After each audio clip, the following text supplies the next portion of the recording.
Good morning to another edition of Sunday Morning Chess out in Hartford, Connecticut, where we're in for a very hot day to start this year's summer season. As usual, we will be taking a look at the Sunday Morning Chess Tournament between Hartford high school students, brought to you by the Hartford Public Library, Boundless, and Team Dick USA. As usual, I'll be your commentator for the morning. My name is Jan Vandermortel. I'm an international chess master from Connecticut, originally the Netherlands, and I'm ranked somewhere in the top 5 for Connecticut. And I'll try to explain to you what is going to happen on the 64 squares. The tournament has just started. I see that so far we have 4 participants, and one of them is the winner of many of our events on Sunday morning, Nighttime 03. He started his game against Ngozi Hibbert. And let's see what is going on. Take it back to the beginning. They just started. I think they're playing game 10, which means 10 minutes for the whole game for each player. If your timer goes down to 0, then you lose on time, unless your opponent has no pieces on the board other than the king. Because then, even if they would have oceans of time, they would still not be able to checkmate you. So we call that no checkmating material or potential. Okay, immediately some battle for the center. White has attacked this pawn with 2 pieces, only protected once. Black doesn't defend the pawn, but counterattacks the white pawn. White replies by pinning that knight to the queen, so the knight cannot take the pawn. And black responds by kicking the bishop. The bishop retreats, and the knight comes out and protects the pawn. So far, a pretty good battle. The pawn moves up and kicks the knight, and the knight moves away to the side of the board. Now, the side of the board sometimes presents a knight with some trouble. The saying goes, a knight on the rim is dim. And the reason is because the knight suddenly only has half the squares it used to have available. For example, in this position, there's 8 squares the knight is looking at. It can't go to all 8, but it's still looking at 8 of them. And in this position, there's only 4 of them. And the problem is, it can't go to any of them. Wherever it goes, something would take it, something of white. So in fact, the move b4 would trap the knight. Okay, knight c3 protects the pawn on e4. Pawn to g5, breaking the pin. And the bishop retreats. And the knight comes out. It's also going to the rim, but as opposed to the other knight, this knight actually can go to this square or capture the bishop. So this knight is okay because it can improve itself or trade for a bishop. And white finds the move b4. Very good. I'm not sure if Nighttime 03 had ever seen this theme yet, this tactical idea, but he certainly has now. And black is responding by playing b5, hoping to get a chance to bring back the knight. But white is one step ahead. Kicking the knight. Very good. So now this knight has to make a choice where to go. There's plenty of safe squares. So let's see. The other game we have going is between Chess Club Junior and Davian Miranda, and they are way further along the road because a lot of pieces have been traded. Let's first try to get an idea what's going on here. I see that the position is a little balanced, except white is up a bishop. But with the last move, white gave away a knight. So what we have now is white has an extra pawn. And other than that, it's even. Oh, the rook attacks the rook. And black does not respond to the attack. So white can now take the rook. And oh, white doesn't see that he can take the rook. But now white has to recapture to get out of check. And we have a somewhat balanced endgame. But it is heavily in favor of black. Even though black is down one pawn, black has a very active king. And this king could try to march towards white's pawn, white's bishop, take them, and also help this black pawn try to get across. This move is a little risky, but it might be okay. Maybe white can take it. I'm not sure. The big difference is that the black king is very active. It is a hero soldier attacking stuff, and the white king is not.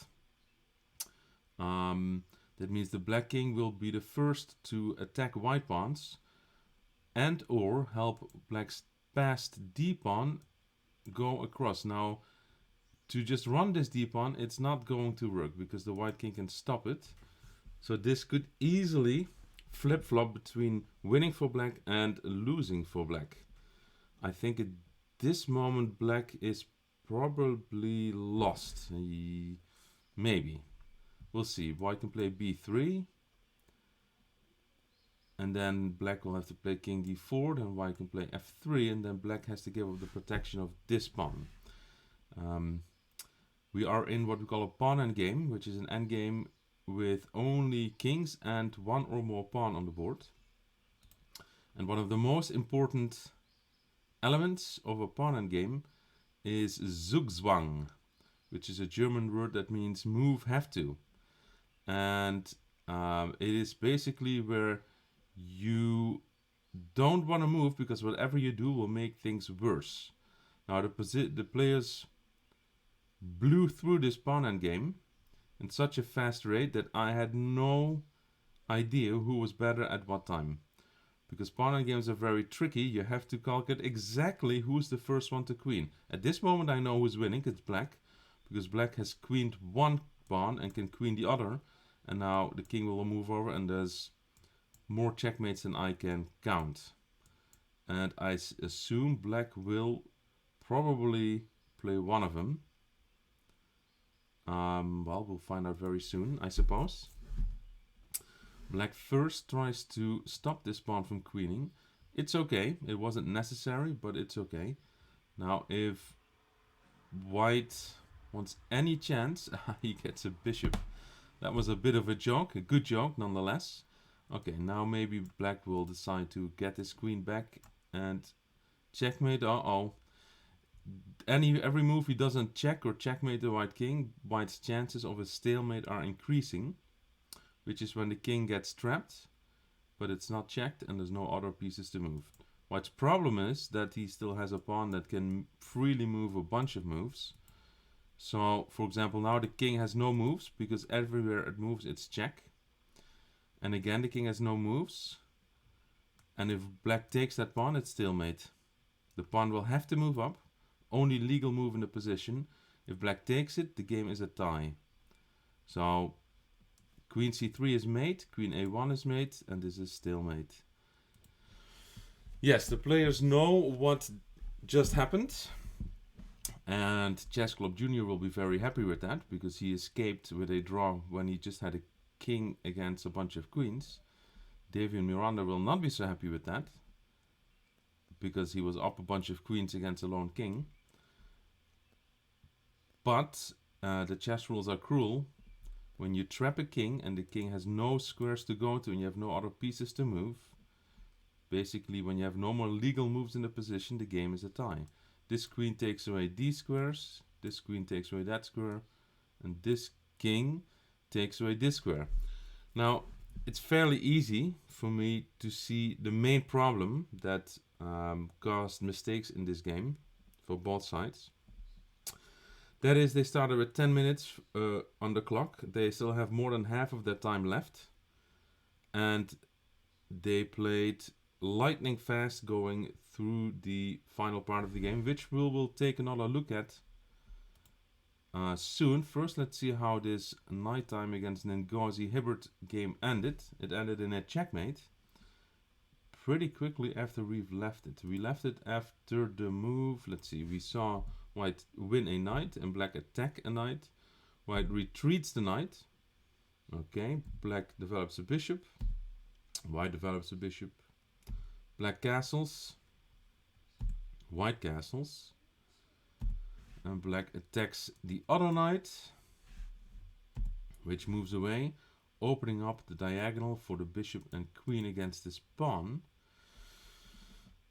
And black should protect that if he can.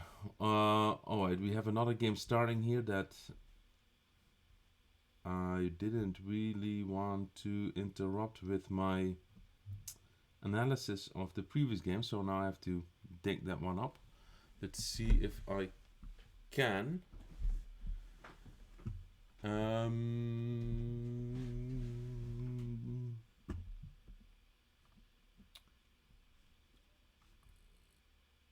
Okay, let's go here. Let's go back to chess.com.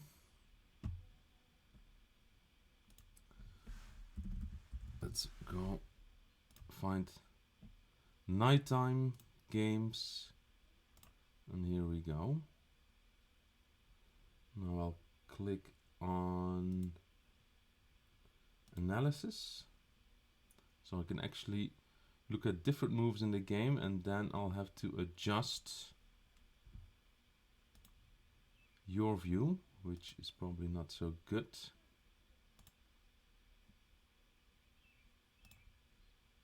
Okay, let's see, how do I do that? Let's try it like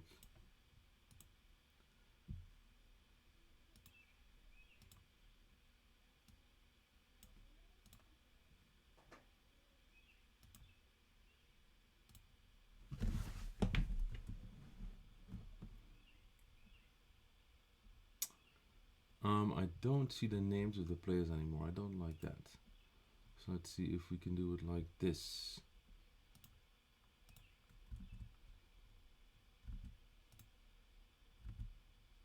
I think we can. Thank you for bearing with me. And here we go. So this is a quick analysis of the first round game between Nighttime 03 and Ngozi Hibbert. And we left it around here, where white just moved the knight away from the attack of the pawn. And when the knight moves away, it opens up this diagonal to the pawn for the bishop and queen. And they're now both attacking this pawn on g4. Even though there's a bishop in between the queen and the pawn. Since they both move in the same direction, the queen and the bishop, they are both attacking this pawn. Because if white takes the pawn and black takes back, the white queen can take. So this is what I call an X-ray attack of the queen on the pawn. And it certainly counts. And black should now defend this pawn. And the pawn cannot move away from the attack because it's blocked by the bishop. There's no way to block. There's no way to put something in between. You will have to protect it. And there's two moves to try to do that. One is bring the knight back to protect it like this. The other one is bring the queen up to line up black's queen and bishop. Now black did not do that. And white took the pawn. And what is worse is that all of a sudden white's pieces are getting very aggressive and access to the black king. It's a check and an attack on the knight, so the knight should block, move and block. Didn't. White took the knight and now he's one move away from also taking the pawn, and black did not protect it, and it was checkmate. So in the span of just 3 moves, all of a sudden white completely crashed through with the queen and checkmated black. Okay, a good start for Nighttime 03. Now let me pull up the other game. Take a quick peek. I believe they are going to start in about 14 minutes. So that should give us enough time to take a peek at the game between Chess Club Junior and David Miranda. We were looking at it earlier, but they were playing so quickly, it was hard for me to see what was going on. Chess.com, every time you pull up a new board, the whole layout changes along, and then I guess I could somehow automate it if I would be really good at live streaming, but I'm not. So here we go. Let's go all the way back to the beginning because we can. Okay, Chess Club Junior Red White plays Queen's Pawn, good move. Black plays C6. And then he plays C5. Interesting. He takes 2 moves to play a move he could have played in 1. It's a bit unusual. It's not a move that makes his position all that much worse. You could say, well, white could take this pawn and win the pawn, but black actually has ways to go after that pawn. One of them is queen a5 check, and then recapture with the queen. Okay, so white protects. Knight a6 protects the pawn. The knight develops. Pawn d6. Bishop develops. And black again takes 2 moves to move that pawn 2 squares. We should have a talk about that, because this is becoming an interesting pattern. Okay, white captures the pawn, and black captures a pawn, and white captures a pawn, and black does not capture the pawn with the queen. Instead, he attacks the pawn, and now he essentially is sacrificing a pawn, which is, by the way, not such a bad idea. But in this position, he has the option to take with the pawn or the bishop, and he should definitely take with the bishop. The reason is that black should try to get castled kingside and bring his king behind this pawn shield right in front of him. The other reason is that once this pawn now moves away from being a 3-pawn shield, this pawn becomes a very easy target for white because it's on a file where white has no pawns. So if white manages to get a rook to the e file in fact, how many moves? Move the bishop, castle, move the rook. So in about 3 moves, white could already start hitting this pawn with his rook. And this pawn is not particularly happy. And the last reason is that this bishop is now blocked by both black pawns and can not easily increase its ability. While if you take with the bishop is actually quite well placed. It has this whole long diagonal. So tactically, as far as short-term skirmishes go, the move is okay because black is not losing anything with it. But positionally, the position of the pieces, the strategy, this is not so good for black. Let's see. Black checks, black blocks, white takes. And here is another interesting positional element. So in this position, this bishop is blocked by both black pawns, and his scope is very limited. In fact, it's only 1 square he can go to.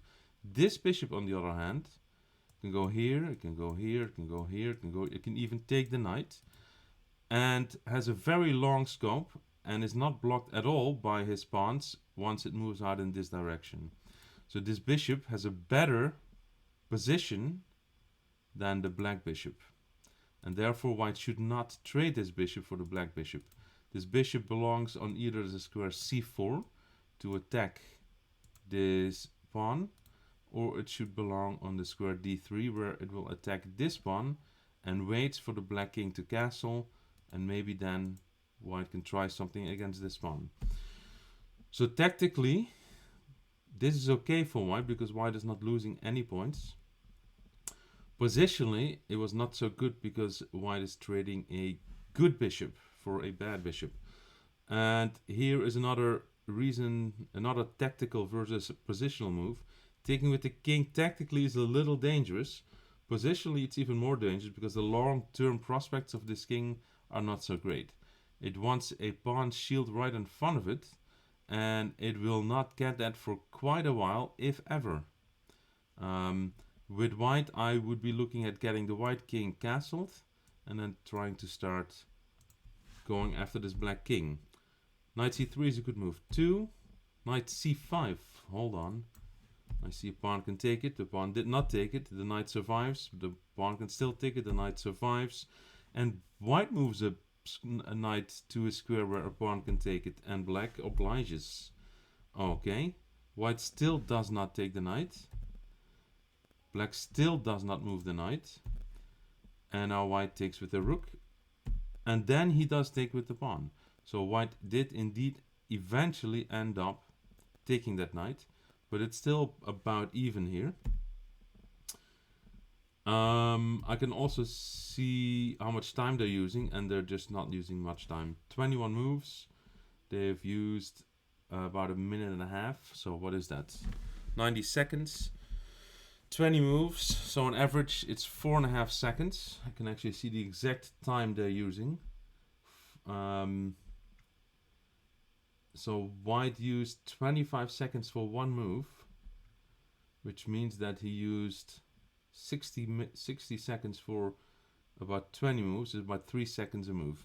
Well, it's not too much of a secret that chess is a fairly complicated game, or it definitely can be.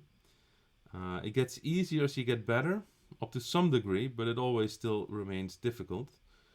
And when you spend 3 seconds thinking about each move, the odds of you playing very good moves or not making mistakes are pretty much 0, even if you're a very good player. So that is the main cause for both players' mistakes. They've played more moves where they were not mistakes than they did make mistakes. But chess is a very cruel game where one mistake can be the last one you'll ever make. Especially at a higher level, usually one mistake is the only mistake you have to make to lose the game. And these games on higher level can sometimes take 4, 5, 6 hours. So imagine that you can play 5.5 hours of perfect chess, and then for 1 second you lose your concentration or you make some mistake for some reason, and all that work is out of the window. You can, you will get 0 points for your efforts that day. You'll get used to it, but it's still pretty cruel. King e6, aggressive king. Knight g6, good move, attacking the rook. The rook moves away. And white castles, also a very good move. White is in a great position here because his king is safe. And his pieces can all easily start trying to angle for the black king. Now the one thing white should not do is trade the arch enemy of the black king. And that is the white queen. If this white queen were not on the board, this black king would instantly be completely comfortable. It can get checked maybe once, maybe twice, but for white to create a checkmating net with just a bishop, knight and rook, and maybe a pawn, in a wide open field is extremely difficult. It can happen, but it's very rare. For the black king to get into a mating net when there's a white queen on the board, it's very easy. It usually takes the queen and just one more piece. So, if white gets rid of his queen, the black king is instantly safe. With the queen on the board, the black king is in grave danger. So let's see how this goes. Queen to c8. Black takes a pawn that has double protection. Does white take it back? Yes, he takes it back with the queen. So actually the upside for black is that even though he lost the bishop, if he would get rid of queens, his king would instantly be safe, and there it is. Now the king is actually a very good piece, because this king doesn't need to shield behind pawns anymore. This king now wants to attack. And the saying is, an active king in the endgame is as strong as a rook. So by that measure, black now has an active rook, an active king, and an active knight. And you could say that's 13 points, and passed pawn 14. And white has an active knight and an active bishop. That's 6. The rook not so much. So actually now black has a much better position, even though he's down a bishop for a pawn.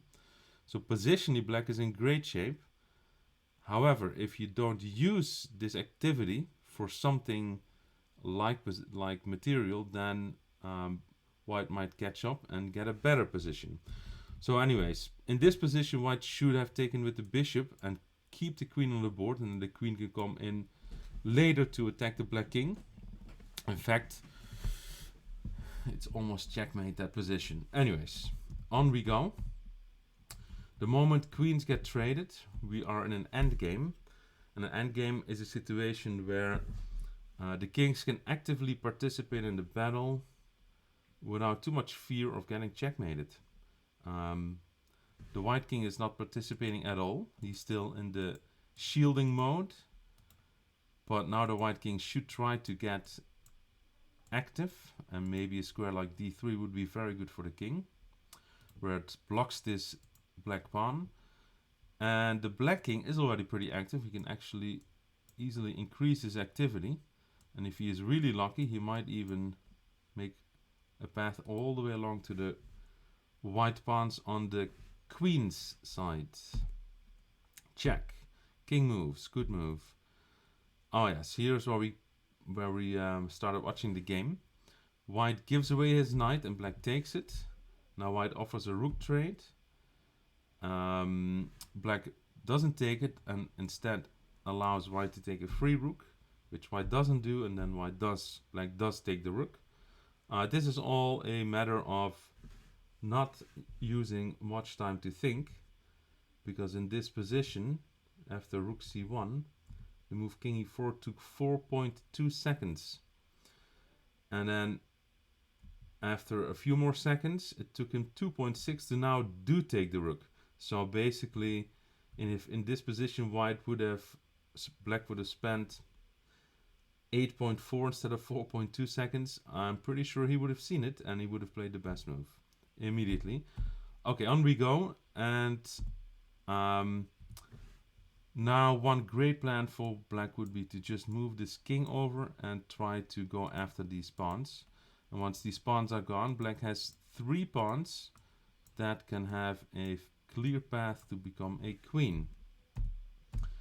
White, on the other hand, should try to get this king over as quickly as possible to battle with the black king.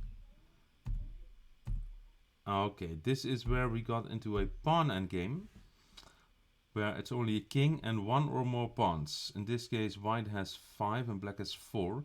Most pawn endgames up a pawn are winning.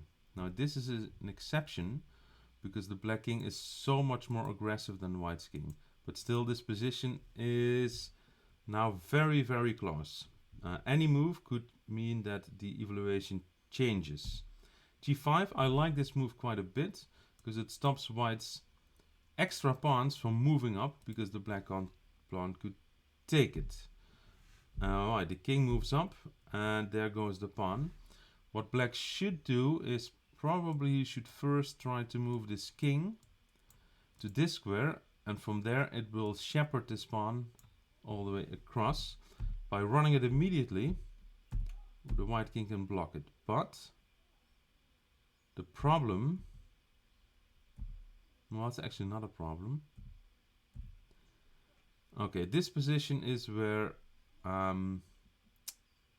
things turn around. If white now plays the pawn to f3, the black king is the only piece that can move, and it has to step away from the black pawn, because these pawns are protecting these squares. After f3, the king has to move away. Let's say here. This king can take the pawn, the king moves to attack this, and the king is just in time to protect, and white has 2 extra pawns, and that is a winning position. Instead, white played pawn to f4, allowing the black pawn to take. Now this pawn and this pawn are free, but this one is taking 1, 2, 3, 4. This one is taking 1, 2, 3. So black is winning the pawn race. Black played f3. 3, and at this point white did take some time. Did he? He did not. He took 2.8 seconds to play a move, the only move to try to stop the f-pawn. But black played a very strong move in 1.5 seconds. I mean, these players sometimes play very good moves in just seconds, and sometimes they play very bad moves in just seconds. If they would spend at least twice as much time, the odds of them playing more good moves than bad moves would definitely go up. He played king e3, very good move. The king now starts supporting these pawns. And there it comes, and the king goes over, and now the other pawn has a free shot to become a queen. And a second queen, and now there are a lot of checkmates. This is checkmate, this is checkmate, this is checkmate, this is checkmate, this is checkmate, and this is checkmate. So, we have 1, 2, 3, 4, 5, 6 different checkmates. But black was a little concerned about white's pawn. Oh, it is okay to take it. White promoted to a bishop. And still any sort of working together between the black queens would be checkmate very quickly. For example, queen takes. Or queen down. But black did not do that. And then as the game went along, the odds of stalemate are increasing. And here is where we have our first almost stalemate situation. This king has no more squares to go to because the queens are covering every single square around the king. Which means white has to move one of his other pieces. This pawn is blocked. So this pawn is the only one that can move. Now if this pawn is gone, this position already is a stalemate and a tie. Because if your king... If you have no moves, but you're not in check, the game ends in a tie. So, white moves up the pawn. Now, for example, queen down to a1 or to h1 would be, well, to a1, actually is the only checkmate, would be checkmate. Check, and the king moves, but here too the king is completely surrounded by black pieces while not in check. The pawn moves, and now the queen moves to try to catch this pawn, and then it's stalemate. Instead, there is still a lot of checkmates here, here, here, here, and all the way down there. Black decides to go after the pawn. There's still a lot of checkmates. Any check with this queen would win. But he takes the pawn, and that's stalemate. Okay. Let's see. I've been locked out. I'm back.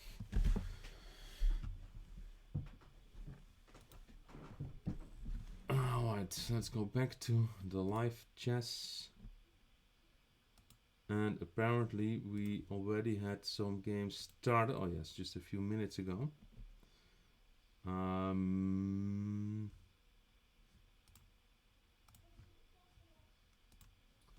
of them I already finished. So let's take a quick look at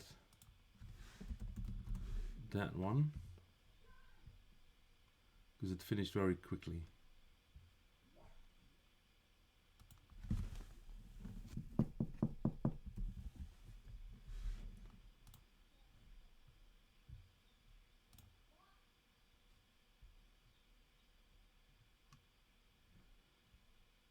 Yes, 17 moves.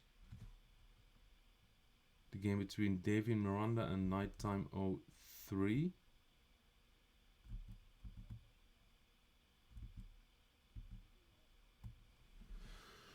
Okay, so pawn to h4. Usually pawns like to go towards the center of the board. Not so much the sides of the board, but let's see what white is going to do. So basically there's a clash of ideas of where to put pawns, and it is agreed upon by most chess players that it's probably better to put pawns in the center of the board than on the wings of the board. These pawns are only covering a little bit of ground. They're attacking 2 squares. These pawns are covering a lot of ground, and they're attacking 4 squares right in front of the face of black's king. Okay, the upside is that you can try to get rooks out. The downside is they might get taken by a bishop, and so that rook did. And then on the other side, we have a repeat. It's a very pleasing picture, symmetrical for white, but the setup is not so great as far as winning goes. Alright, let's see. Black just continues developing the knight, castling the king, put it behind the protective pawn shield, and then he starts to go attack stuff. d4, attacking the knight, good move. White does not respond to the attack, and black will take it. And now this is a very interesting moment. Yesterday I had a 2-hour session with Nighttime 03, and one of the things we discussed a lot was queen trades, and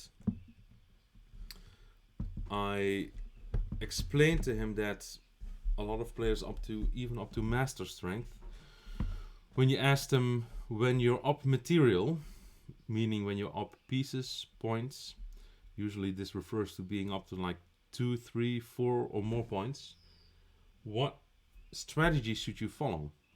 And most chess players will answer that question with, you should trade pieces. And this answer is fundamentally incorrect. Most chess players believe that's correct, and that's because most chess teachers believe that's correct, but in principle it is not correct. When you're up pieces, your goal should be to attack the enemy king, because when you have more pieces and more points and you use all of them to attack and your opponent uses all of them to defend, then you will have more attackers, and therefore your attack should be better than the defense. And the goal is to checkmate, so there's that.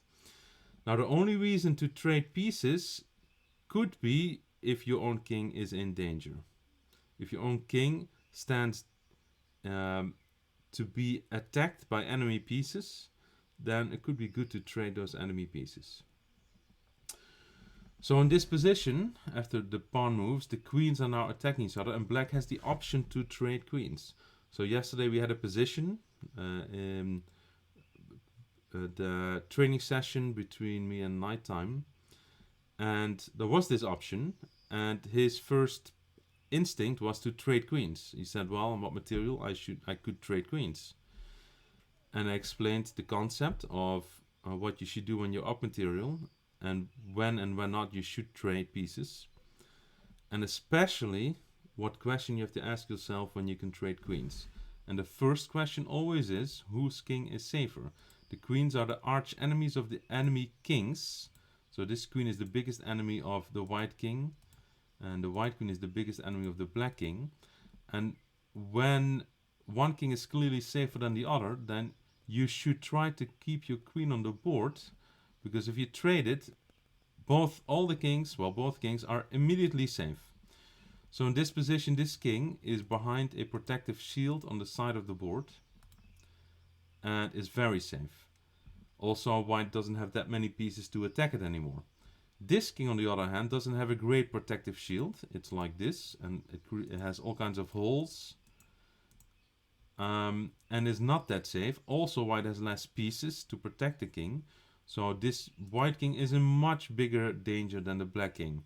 Not in the next move, not in the next 2 moves, but in the next 3, 4, or 5 for sure.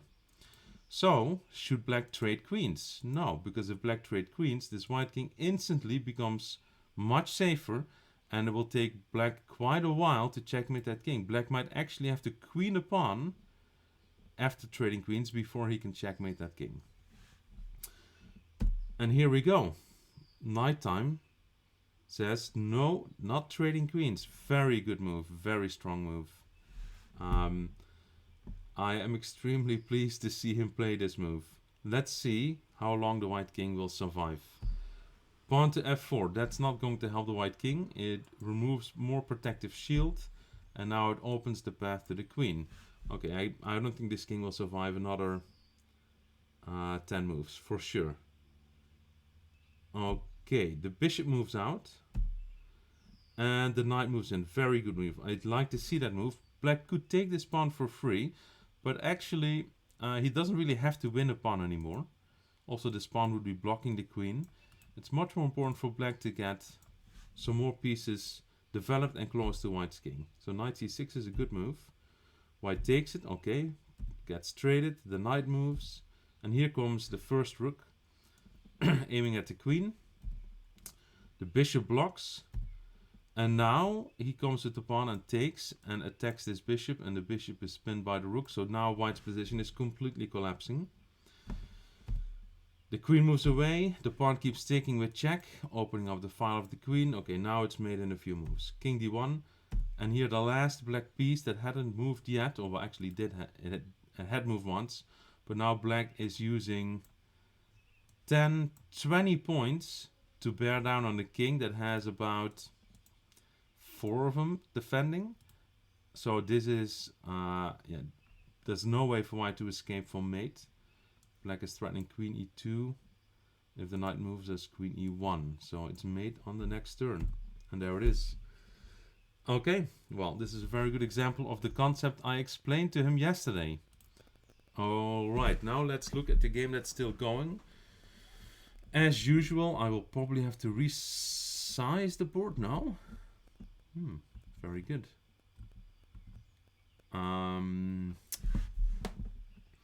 Chess Club Junior is playing white against Ngozi Hibbert. And I see a problem for white. White is down a queen and a rook. And the black queen is attacking this king, which now has a choice. It makes the best choice. But black is starting to clean up all of white's pieces. Immediately I look at the time. Black has used 6.5 minutes, white 4.5. So that already gives me some indication why black is up in the position. Black has used more time.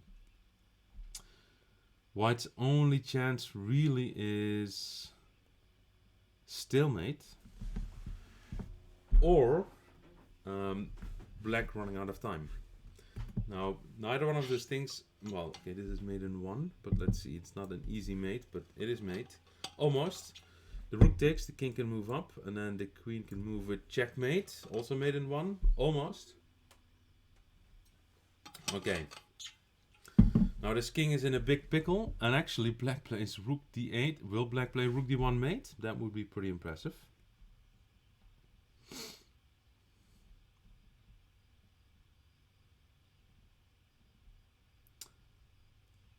White now is actually using quite a bit of time, probably seeing what is about to happen and trying to find a way out and not finding it.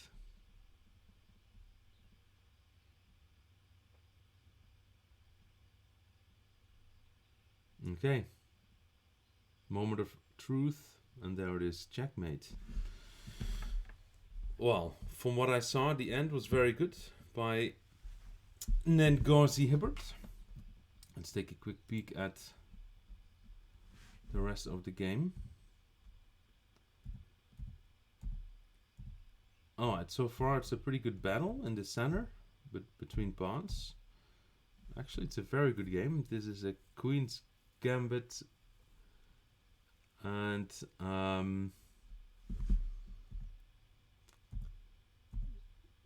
okay, this is the first move that would be something you will see very few masters and the like play, because this pawn is not going to be all that useful trying to attack. You can only attack one square at the same time. And what black usually wants is to put the king over there, behind a protective shield of pawns right in front of it.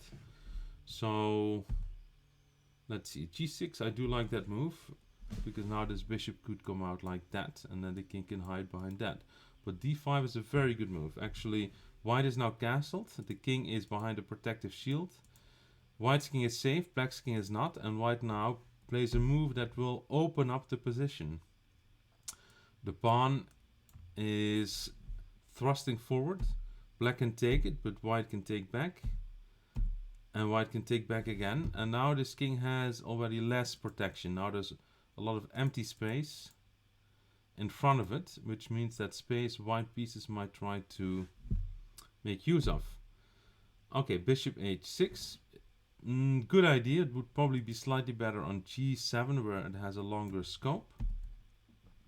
I really like this b3 move, because I would really like this bishop to get onto this diagonal. And okay, bishop e6 is a good move, attacking the knight. And here we can have the same talk about what we talked about previously. Does white want to trade queens or not? And the answer is no, because white's king is much safer behind the shield of pawns on the side of the board, and the black king is still in the middle file with almost no pawn shield whatsoever. So white should not trade queens, if possible. If white has to trade queens in order to save pieces, then so be it. So this bishop attacks the knight, the queen attacks the knight. There's only one protector. You could move it away like in the game, but this allows a queen trade, and that would make this king safe immediately. Is there another way for white to defend this knight? There is. White can actually move up the pawn. So if the bishop takes, you can take back with the pawn. And then even if black would do that, this file towards the king would open up, and the black king could get under attack very quickly. Okay, knight c3, pawn to f6. Yeah, I think black should probably trade queens or castle. I like bishop d2. Oh, actually, I kind of like rook h7. Because this rook could swing over and start helping this black queen bearing down this file. I'm still not particularly pleased with the safety of this king, but I think what black did with the other pieces is pretty good. Let's see, and there it comes. Okay. Yes, this would be a very nice move, except it's protected. So what should white do? Well, white could play knight c5, white could move the queen, and I think white would still be probably in decent shape. But unfortunately that pawn is protected. So now black is in much better shape. Also because even though there's no pawn shield for the black king, there are just a lot of pieces. And white's pieces cannot easily get into black's position. Okay, pawn a5 is not really that helpful. Similar as that pawn to h5, but I'm not sure if it makes a huge difference at this point. Okay, this doesn't make a difference. The knight should be captured. Aha. Yeah, this rook would like to be on this file to do battle, but the bishop can take it. So maybe white should first kick this bishop with the pawn and then move that rook. Okay. So far black has been very good at punishing white's mistakes. Okay, we see an attack on the queen, an attack on the rook. What did black do to deal with that? Black dealt with it very well. Black captured the knight and pinning that bishop. Aha, okay, now I see how white lost the queen. The idea is good. Unfortunately, the execution not so good, because the black queen can just take the queen, and now the game is lost. And actually this is sort of where we picked it up, where black played quite well to get a quick checkmate. Okay. Actually a pretty good game by black here. So what does that mean for the standings?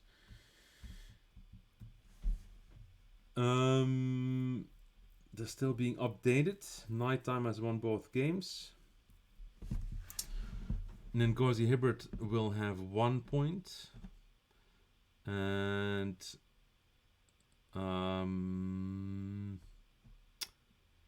Davian Miranda and Chess Club Jr. will have half a point each. Okay. Probably have about 9 minutes to the start of the next round. Let's take a quick peek if I'm getting any updates, which I'm not. So, barring any updates, I assume that will happen soon. We'll take a little breather from the tournament, and let's see. We can do some puzzles, or I can play a game just to cover the time. And 8 minutes. That's just enough time to play a game. So let's go back to live chess. Play a 3-minute game. It's maximum 6 minutes. We have 8 minutes to go. I'll click play, and then I will just be paired with someone else who's looking for a 3-minute game, which is Grunberg Mihai from Romania, an international master. I have a feeling I've played him before, but I'm not sure. Okay, we're copying our moves so far. And now I'm going to fake attack his king. Fake is because my attack will not really be very successful if he defends accurately, which he does. So I'll probably trade queens, trade bishops, and now play an endgame. And time will become very important because it's an endgame. Okay, what is this? Oh, let's play rook e1. I should just play quickly and not use too much time on my moves. I'm also not playing that great. Okay, he doesn't play d4. Good, now I can put my pawns on white, which means I have a better bishop. Not a whole lot better, but good enough. Black is fine in this position. There's not really too much to talk about.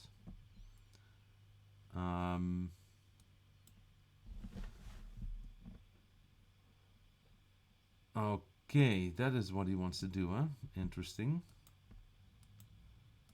I'm just going to avoid trading. He goes back. Will this be a draw? That would be a bit silly. Okay, let's act like we're actually doing something. That bishop could get in a little bit of hot water here. I'm not sure. Okay.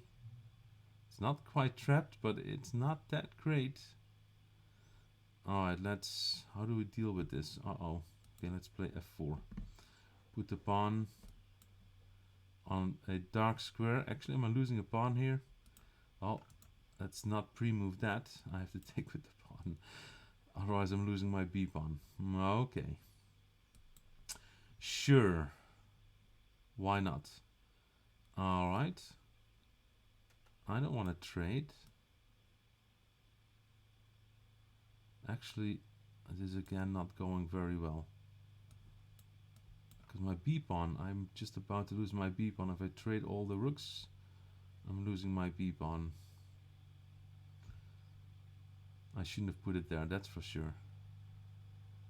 Okay, but so far so good.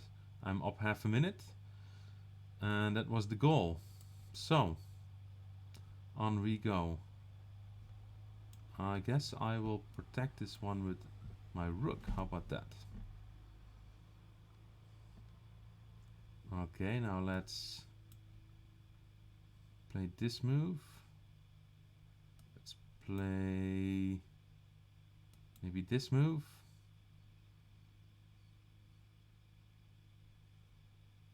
Yeah, the problem is that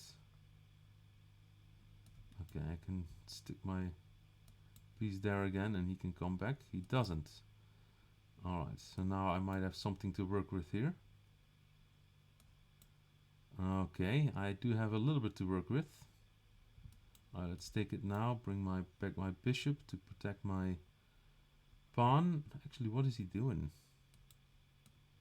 Am I not just much better now? Pretty sure I am. Okay. By all means. Here comes f5 check. Can I pre-move it? Alright, now he's trying to...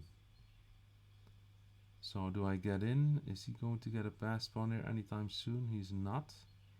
So let's take a little bit of time to calculate what I'm going to do here. Okay, let's play f6. Okay. As expected. King... actually play b4. Let's put that pawn on black as well, so my bishop is much freer in its action. Okay, let's go here.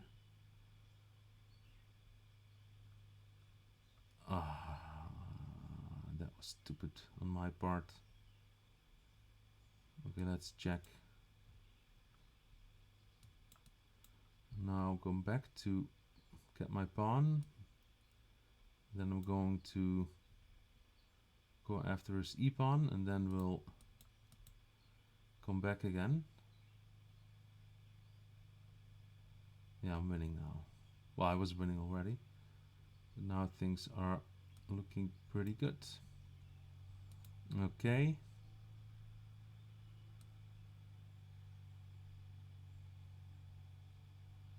Check, king of 6, there.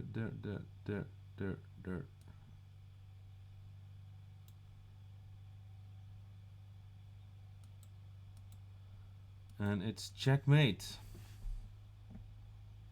All right. Let's see. 2 minutes left. Perfect timing, if I may say myself. And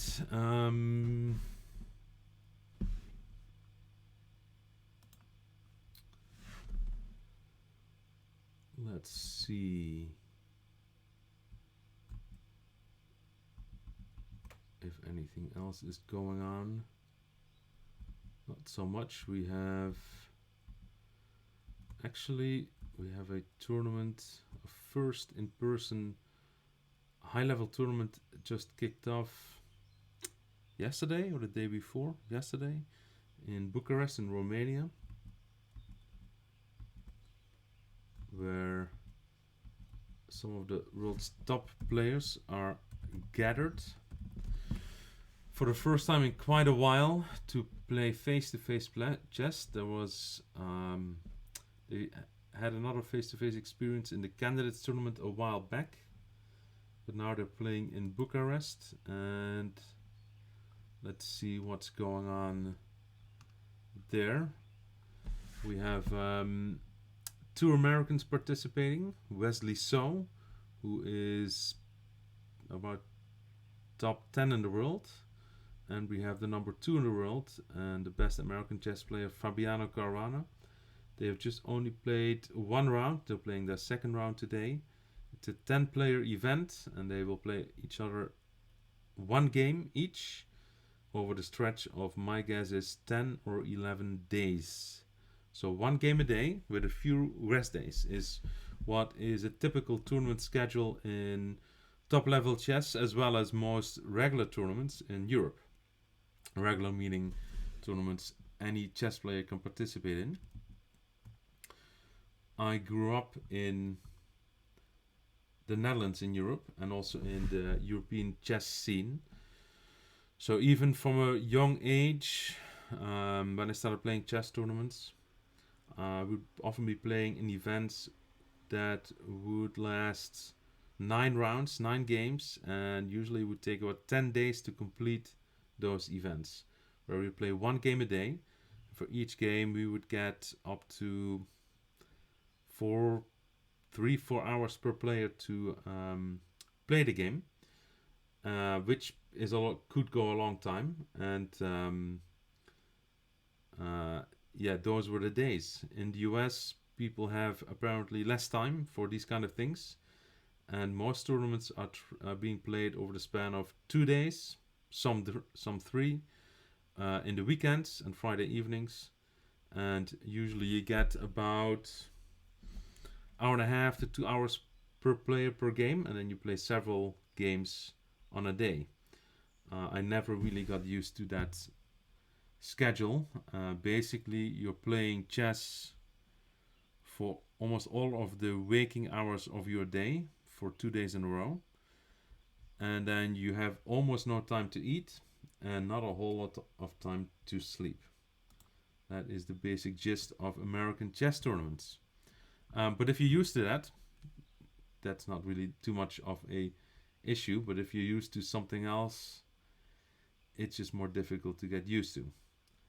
Which is one reason why I actually haven't played that much since moving to the US in 2003. Alright, with that said, we have started round 3. And we're looking at nighttime, playing white against Chess Club Junior with black. Now, one of the key elements is how they will use time. Because if you spend more time thinking about one single move, then the odds of you playing a better move are much better than if you don't spend a lot of time. Already nighttime has taken quite a bit of time, so he's planning ahead, and I can already see what he was thinking. So we have what we call an Alekhine defense by black. King's pawn to e4, knight out to f6, immediate attack, but allowing the pawn to move up and attack the knight. The knight comes towards the middle. Usually it goes to d5, but here goes to e4. And now white is trying to see how do I go after this knight? So he played pawn to d3. Now the knight has only one square left because this one is attacked by the bishop. Pawn is covering those, so the knight has to go to this square. And now Knightham is thinking, well, if I attack it again, where does it go? So he thinks if I move this pawn, it might move back. So what do I do? Knight c3. So I'm guessing he's planning d4. And there it is. So now he's forcing this knight all the way to the edge of the board. It's the only safe square. And that's where it goes. And now white continues development of pieces. He doesn't take a lot of time for that move. Bishop moves out, pins the knight. White blocks and unpins. And here we have what will decide this game. Now the idea to bring the queen out this early is not great, but it could be very dangerous. The problem is that the knight takes it. And I would estimate the odds of nighttime not winning this game to be not much more than 0%. He also knows that he should go for the attack, because we talked about that quite a bit yesterday and before. So I really like this move. Now he's aiming this bishop on h7, and queen h5 is in the offing. Now he might castle, because that's what he likes to do, but he doesn't really have to castle anymore, because this white king is completely safe. Instead, Nighttime goes for a very famous attack on the black king. This was okay. It's made in a few moves. The rook has to move to try to escape. But if white plays correctly, I think it is checkmate. Yes, it will be checkmate if white plays the best moves. Queen h7 is the first threat together with the knight. So that's mate. So black has to move the rook. And then white could come down and move out and take and threaten mate. But actually white could first take this pawn with check.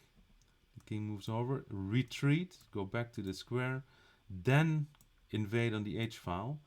And then take g7 with check, and f7 is mate. So it's mate in 1, 2, 3, 4, 5. Mate in 6 from this position if black plays the best defense, which is rook d8. Okay, white pre-moved the second best move. Yeah, he should have grabbed this pawn first, but okay, at least it gives us something to talk about, I suppose. Now we can take the pawn and threaten to come in. So the black king survives for now, but actually it shouldn't survive for long. I think Nighttime is playing too quickly, in fact, because he has some other options. But he will win at anyway. Maybe this knight can come to e4, try to get to d6. He could try knight h7 to open up space for his bishop to enter the attack. But it's not a direct checkmate just yet. Now he's taking his time. Yeah, his main problem was that he thought what was checkmate or the best move. He pre-moved. And pre-move is a sign of confidence, which is good. He's developing a lot of confidence. But pre-move is also an invitation to go wrong. Anyways, white is in great shape. White is on the attack. White is up a queen. And black should not survive for too much longer. This is the only game going on right now. I don't see the other game having started. Not sure if it will start. Guess we'll find out. Let's see.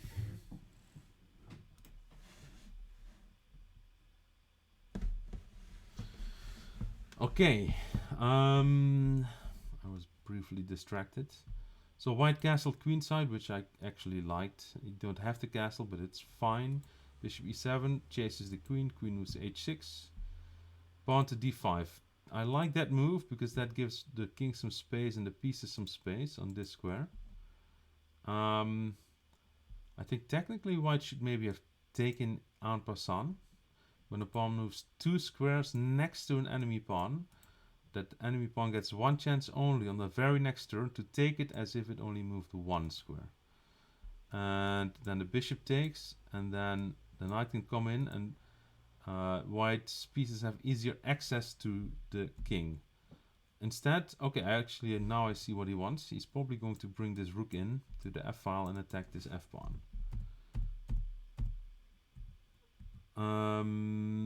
Very close. I mean, a3 is completely not necessary in this position, but it is a great sign of how he's thinking. He's actually stopping this knight from coming even remotely close to his king. Yeah, a3 is a sort of like, let's say, professional move. In this position, completely not necessary. But just the fact that he's looking at this already is actually a very promising sign. Alright, so black attacks this knight, which is not a bad idea. White protects with a bishop and rook. And the pawn moves up. Not sure what that one. Yes, because we have a couple of attackers. And how many more moves before checkmate? I would say there's no more way to defend against queen e7 mate on the next turn. And there it comes. Checkmate.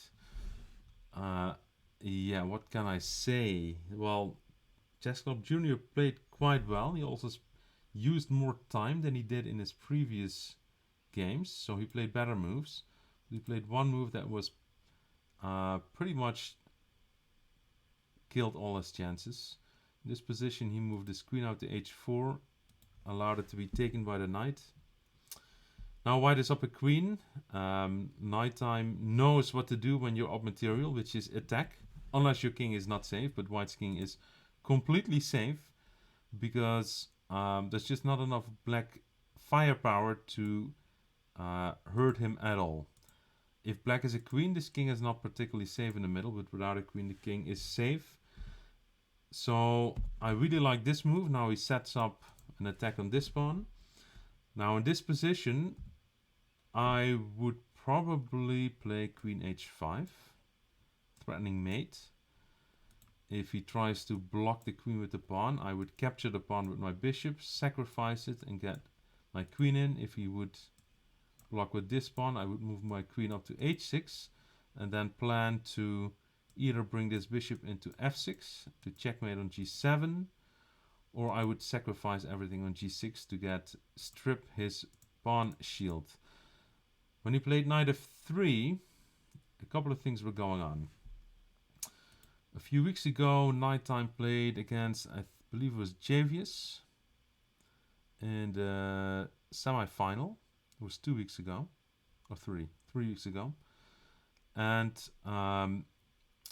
there too, Nighttime took a piece on h4 with his knight, and this knight stayed there for almost the rest of the game, but never really could get into the battle because it couldn't get to these squares, because black pawns were protecting those then too.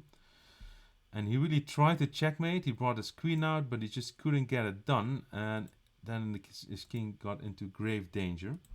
So we talked about rerouting the knight to f3 to get to g5. And in this position, it takes him, let's see, where is my move? Knight f3 in 0.6 seconds. I mean, it's way too fast because there's other options in that sense.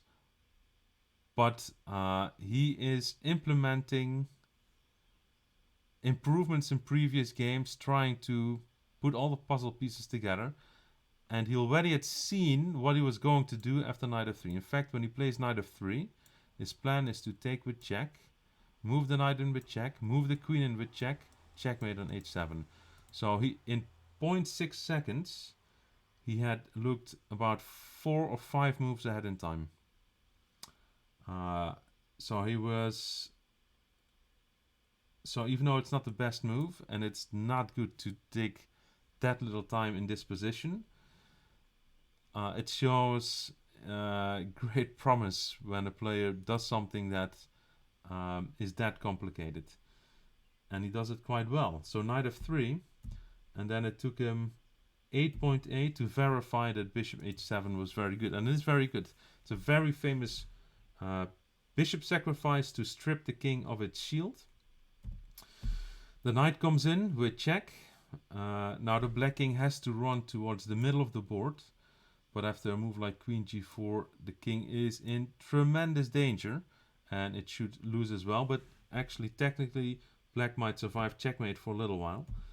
But in this position, he will not. Except it's not completely over yet. Queen h7 is the mating threat. And Nighttime pre-moved this checkmate. Now, that's pretty cool to pre-move a checkmate. Unfortunately, after the rook moves, he should first take on f7. King moves, then retreat. King moves, then queen goes up. King moves. Actually, is this mate? Should be mate. If I check here, he can block. So let's go with the knight. And then we have a bishop to end the ordeal. So this is checkmate. And okay, if you pre-move, you cannot really see this, obviously. But also, in just a few seconds, it's hard to see. Now, I see this very quickly because I've checkmated more people I can count with this bishop h7 mating attack that he's using. And I also know the trick of taking f7, going back, and then once the pawn is gone, then going for the h-file invasion. But essentially, when he plays bishop d3, he's setting up, retreating the knight, and then sacking h7. So on bishop d3, he's looking at 1, 2, 3, 4, with best play 5, 6, 7, 8, 9, 10, 11 move checkmate, starting with bishop d3 as a setup. Yeah, I don't think I can have to say much more about it than that. That is very impressive. Okay, so every player will qualify to the semis, but of course, Nighttime will be a big favorite to win that based on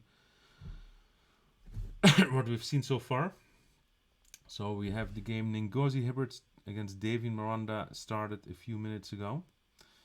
And I have a feeling Davian Miranda's king is not going to be particularly happy here. It needs to be behind the pawns, not in front of the pawns. And I don't know, so how many pieces are... Actually, every single white piece is ready to pounce. Queen e3, fascinating move. Moving to... Oh no, that's something I did by accident. Okay, it's made in 1.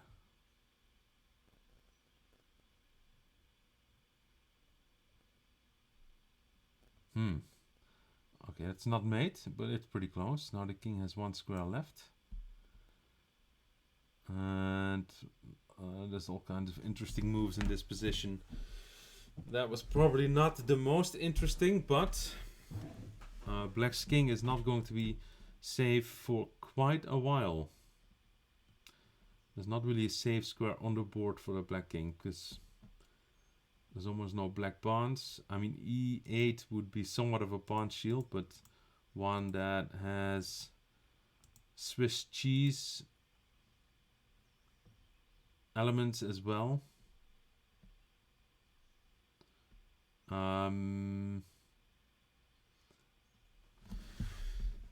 What are Black's chances, if any? I don't really know. Black needs to win like at least a queen and a rook. Well, okay, if Black wins White's queen, that would be a very good start, but I don't see how that's going to happen. If this pawn makes it to h1, could be interesting. So now it's, yeah, that's not going to happen.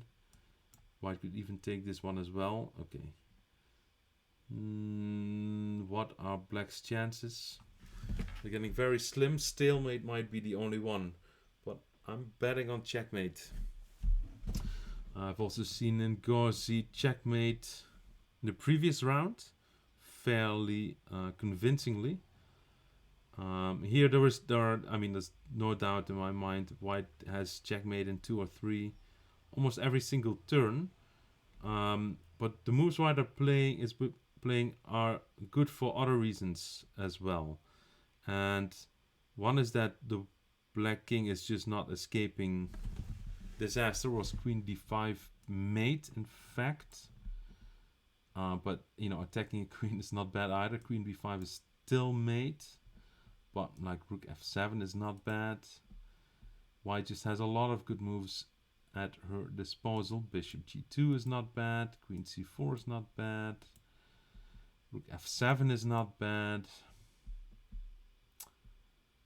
Okay, now there might not be a mate in 1. But maybe in a couple. Bishop here is not bad. Queen here is not bad. Queen there, queen there. I mean, White's main problem is there's just so many good moves. And when you have so many good options, a human being is extremely good at finding the one option that is not good. So it's also very good at just finishing the job. But even at the highest level, sometimes you see someone having a luxury problem where there's just too many good moves to choose from. And then sometimes you might even spend quite a bit of time thinking about which one to pick, and then end up playing like the one move that just messes it all up. Well, that's not happening with Ngozi, because she just also took a queen. So actually it's almost checkmate. The queen can take for checkmate. The rook can checkmate. So White, I think, will checkmate Black's king. Maybe not on the next turn, but things are certainly of such a nature that, well, actually stalemate is getting a little... 3 more other items on the board. If Black loses those, then the odds of stalemate are going through the roof, because White has almost the whole army in the attack. and covering an enormous amount of squares. I mean, there have been all kinds of mates in the position. And when there's all kinds of mates, and your opponent has no material other than a king, by definition, there are all kinds of stalemates. So it's important that white tries to check every single move, and then if possible, stumble into a checkmate, like rook f6 would be checkmate. Knight f4, okay, check. Now the black pawn has to take. That will give some other checkmating moves in the position. Very close. The king now can move to d6 again. But if this bishop moves again, we're again... Okay, now the king has to go down somewhere. If this queen could get a little closer, that would be nice. So queen e2. Now, maybe just moving the queen here, or maybe rook check, or I don't know. Let's not try to predict moves here. Only question is to stalemate or not to stalemate.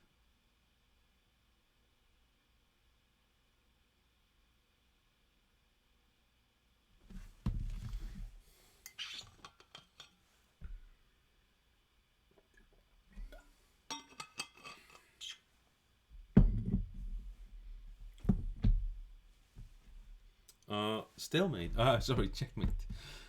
Yes, I actually liked white's idea to get the queen just close. And then checkmate it was. Alright, a good game by Ngozi. She finished in clear second. Nighttime being the only player that she lost to and is ahead of her. I'm not sure what that will mean for the semifinals. I guess we will find out shortly. They're going to start in 7 minutes. Okay, let's see. Who is going to play who?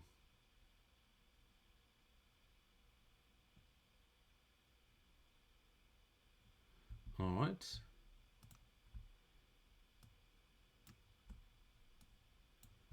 Adjust my screen a little bit.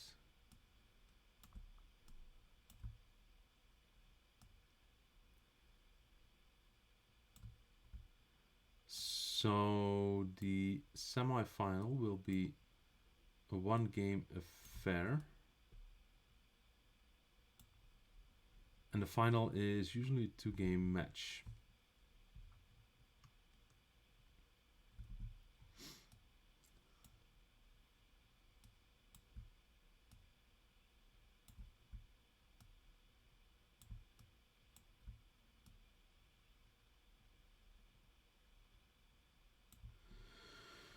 Okay, I think there we have it.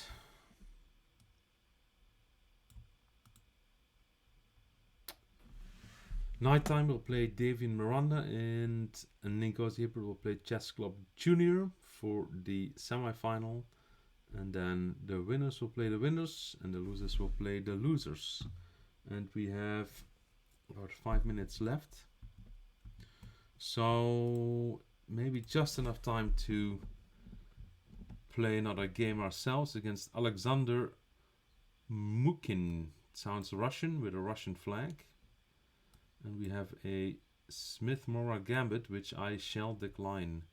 I don't like to take free pawns in the beginning of the game, because I'm not too great when my king is not really cozy. And there goes my king. Alright, what is going on here? We have a Marachi bind, is what this is called. This clamp with the pawns on c4 and e4. So my position is a little cramped. I don't have a lot of space. But I like to move around a little bit here. Time will again probably be quite an important factor in this game. He's going to a bishop h6. Don't really care that much about that move, but just thinking what plan to follow. Okay, let's go queen a5. Why not? Some pressure, with these queens facing each other. If that knight moves, we'll have a queens looking at each other. Knight d5 is sort of a typical move in this position. This or the next 5-10 moves. It's... Aha, so he was afraid I was going to win a pawn, which I could have done already. It's a bit of a strange way White is playing. Not necessarily all that bad, but still a bit strange. Let's see. Is he going to play knight d5 next? He might, huh? Okay, let's just do something I usually don't. I don't like to give up that bishop. But I want to play against these two c-pawns. They're fairly weak. My king is not great, but it's fairly okay with my rook on the 7th rank here, covering some weak areas. And now I want to go after his pawns. Let's see how that's going to work out for me. Hopefully okay. What is it?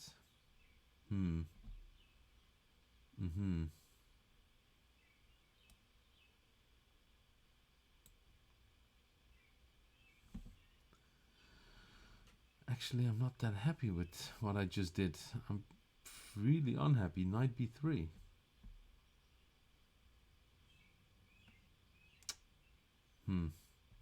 Okay. I guess we'll try to live with that, but I'm not happy with it.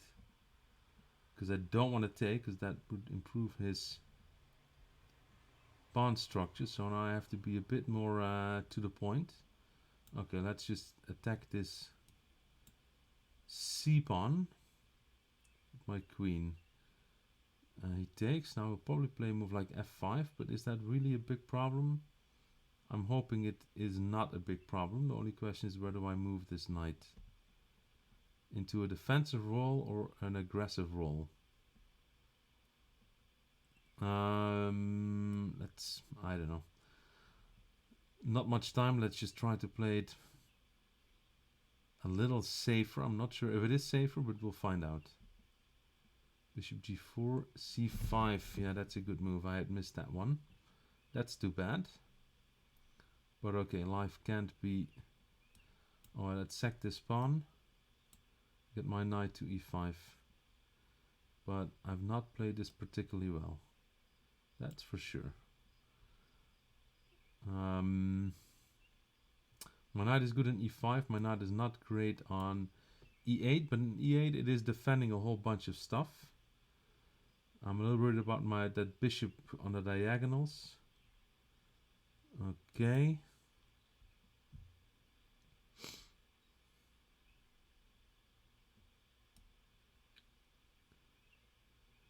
It's a bit of an unusual structure with my pawns here. My king not particularly happy. I do want to trade queens, because that would solve some of my king safety issues.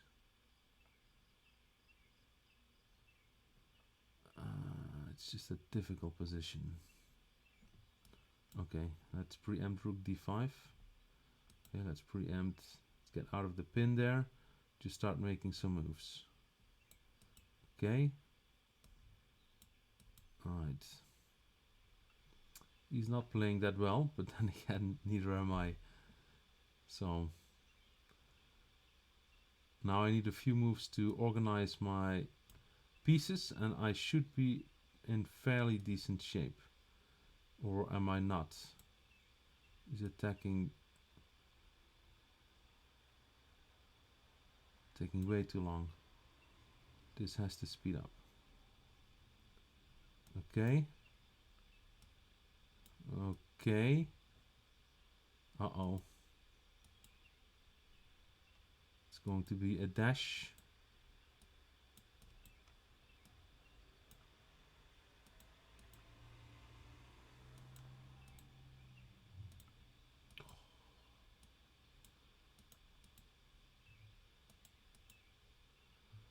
Oh, what a bad game this is.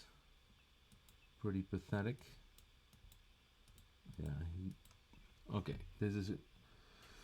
Game over. It was a horrendous game. A horrendous game. Let's see. I think we have some better games to look forward to now. Namely the semifinals.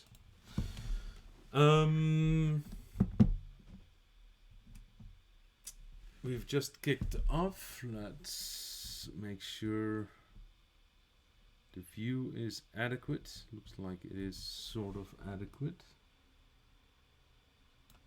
And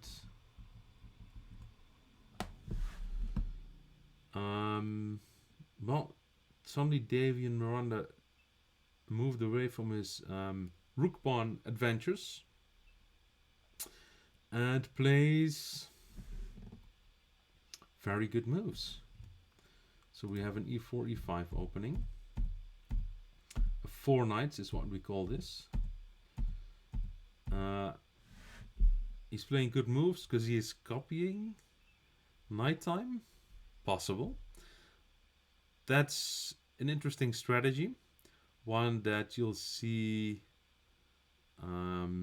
any chess player at some point in their lives will follow the copy my opponent strategy, because it should work out quite well for quite a while. At some point it will stop working out, and it's key that you manage to stop doing it at the right moment. For now, actually it's fine. And it could be mentally a little tricky, because if I'm sure Nighttime might now have caught on to the fact that Davian is copying him, and it's like, hold on, but that's not fair. How am I going to beat you? Well, you'll just have to trust the system.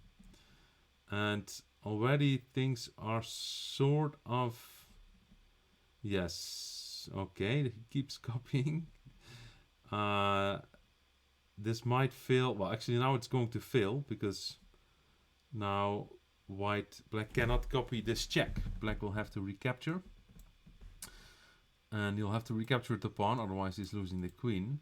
So this is the first time he has to sort of think on his own. Nighttime has spent almost 2 minutes. And there goes the move that is probably going to lose him the game. Okay, now he should move this bishop. Because you don't need to... Okay. Take. Bishop comes out. Now it's very important that... Okay. The whole copying was nice for a while. And it worked. But then the moment it didn't work, everything collapsed. White is up a queen and will go for checkmate. Here comes the rook to the g-file. And queen f6 is also incoming. And mate is very close. Queen f5, queen f6. One of these moves would be adequate. c3 not really necessary, but okay. He's probably going to take this bishop. And then he'll resume the attack on the black king. And that's a pretty good move. Now he is threatening mate in 1, 2, mate in 1. Okay.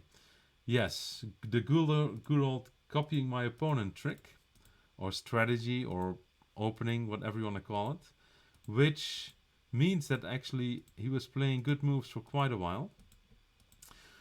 But now at this moment, you can no longer copy knight f3 because you're in check by the white knight. So now he has to come up with a move himself, and he has to take with the pawn.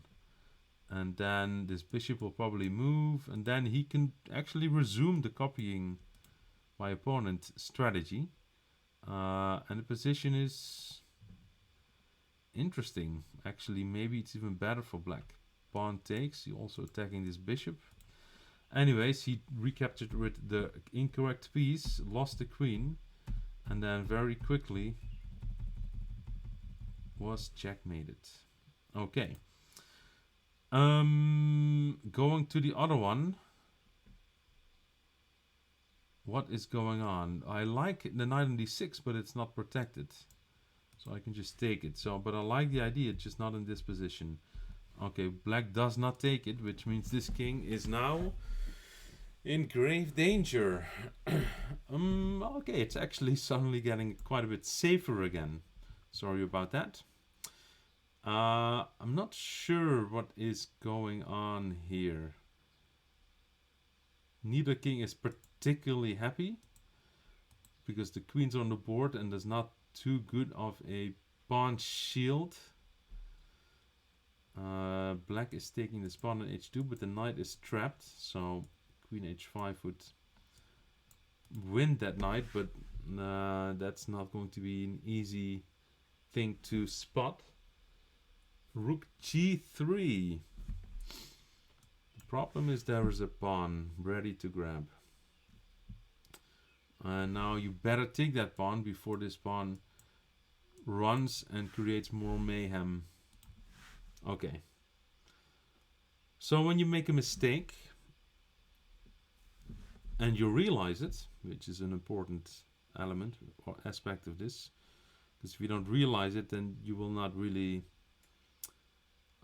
change your behavior or how you feel one way or another. But if you make a mistake and you realize you make a mistake, the human response is that you're not going to feel too good about it. And when you don't feel too good about something, then the odds are pretty high you're going to do other bad stuff. Because that's just the way this works. Now, the more time you put between the bad thing happening and you knowing it, that it happened, and the next thing you do, the better the chance that you will do better. You might still not do great. It's a queen hanging. But you have a better chance of improving on what you just did. One of the things with chess players, but also I think with people in general, is that when you know you make a mistake, you're going to try to hide that or not show the other person that you made that mistake. So what is typical in chess is, especially with younger players, they make a mistake, they see they made a mistake, and the next thing they do, the next move they play, they'll play very quickly, as if to sort of signal, you know, I saw that, it's not a big deal, I can play quickly, and let's get this moment over as quickly as possible. Now obviously that could go well, but more likely is that it's not going well, and that because you did something very quickly in response to making a mistake, you'll make more mistakes or bigger mistakes. So there's a saying, knight fork was there, but anyways, so there's a saying, if you spot an opponent, or actually one mistake often leads to more mistakes. And in chess that's definitely true. And I think in other things than chess as well. And it's sort of key to try to put as much time as possible between one bad thing happening and the next thing you do. So one example is here. Ngozi played rook g3, missed that the black pawn can take it, and she took 9 seconds, which is more than average, to recapture. So that was important, because if she doesn't take back, losing a rook is not her main problem. The main problem is black getting a whole queen. Now in the meantime, all kinds of things have happened in this game, and it's impossible to comment on, in the sense that the game switches favor many times. The main reason is that they're playing very quickly. That is the main reason. The other reason is that knights are tricky pieces and they can hop around all kinds of ways. Although now they sort of seem a little stuck. They're protecting each other in the corner of the board, and knights are not great at protecting each other. because then they become very immobile and they become sort of like a little fixture that is hard to untangle. Now this black king is not completely safe, but white has very limited resources to go after it. But if the queen and the bishop work together, they can checkmate. Like if this queen lands on c5, it's almost mate. So I'm not sure who the favorite is in this game at all, because this white king can easily get into trouble as well, because there's a rook and two knights close to it. But the problem is these knights, if one moves, the other one is unprotected. So what do you do? Rook e3, look at this setup. They are, I think, I wouldn't be, well actually I should be afraid. I underestimate knights usually. But I can easily imagine being a bit afraid of what's going on with all these pieces surrounding the king. Now one thing you could do is just take that rook, take the knight, and then play it from there, but I'm not sure. Now the king is joining the attack. What is going on here? This is a crazy setup. I don't think I've ever seen anything like it. Black is on a full out attack with king, rook and two knights against the white king. But where is the mate? It's not really there, because this knight is stuck to protecting the knight.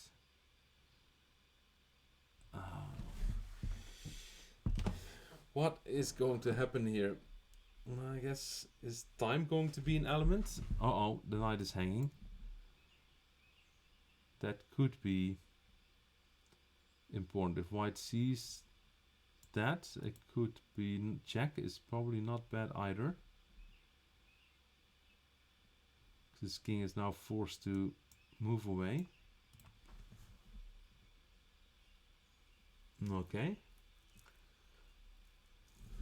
Does white see that the knight is bishop c6? I actually like that move as well, because now white is attacking every single thing black has with every single thing he has. So something might give here.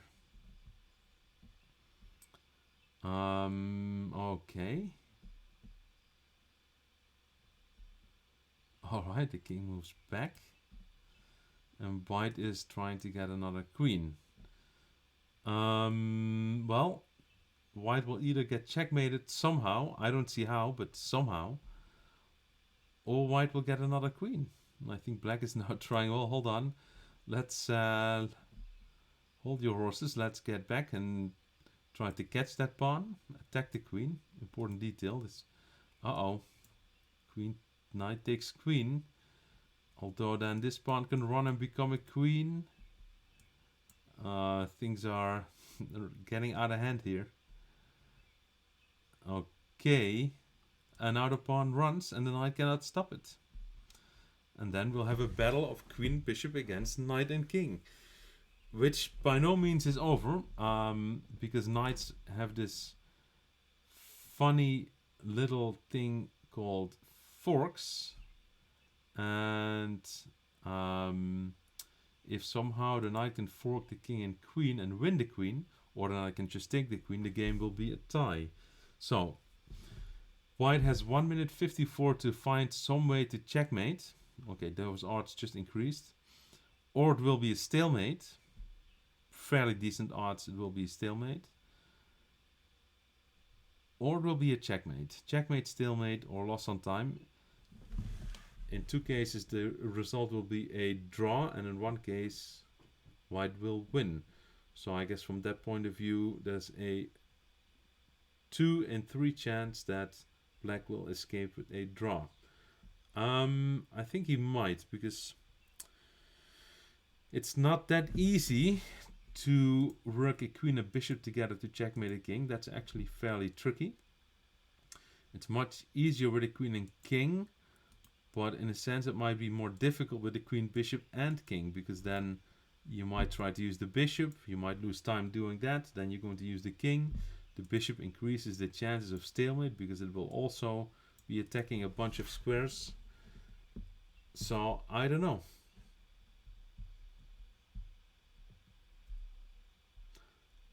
I would be quite impressed if Ngozi gets a checkmate. I'll tell you that. That would be quite impressive. I don't think it's going to happen.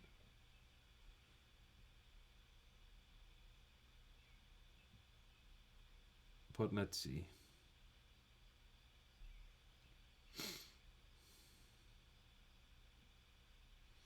Yeah, if you want to checkmate, your pieces have to sort of close in on the black king. It would probably be good to get this white king involved. Yeah, if you check it, then you're just pushing it around. Instead, you have to try to build a prison from which the king cannot escape. So the odds of this ending in a tie are... And there it is by repetition. So they'll have to play another game to decide who makes it to the final. I think they'll probably start that fairly quickly.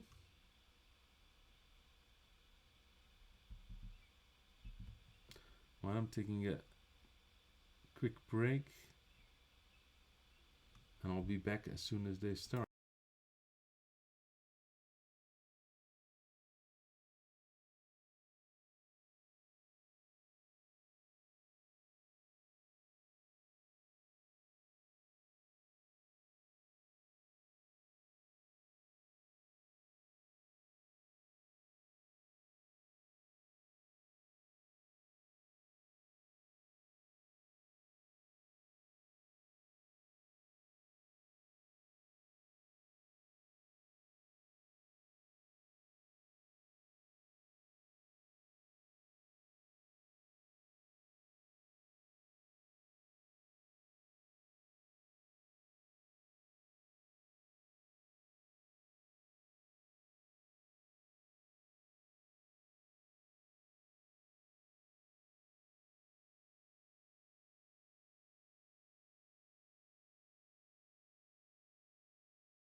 And we're back for the play of the to determine the other finalists for the Sunday morning chess tournament between Hartford High School students. They are fairly new at the game, and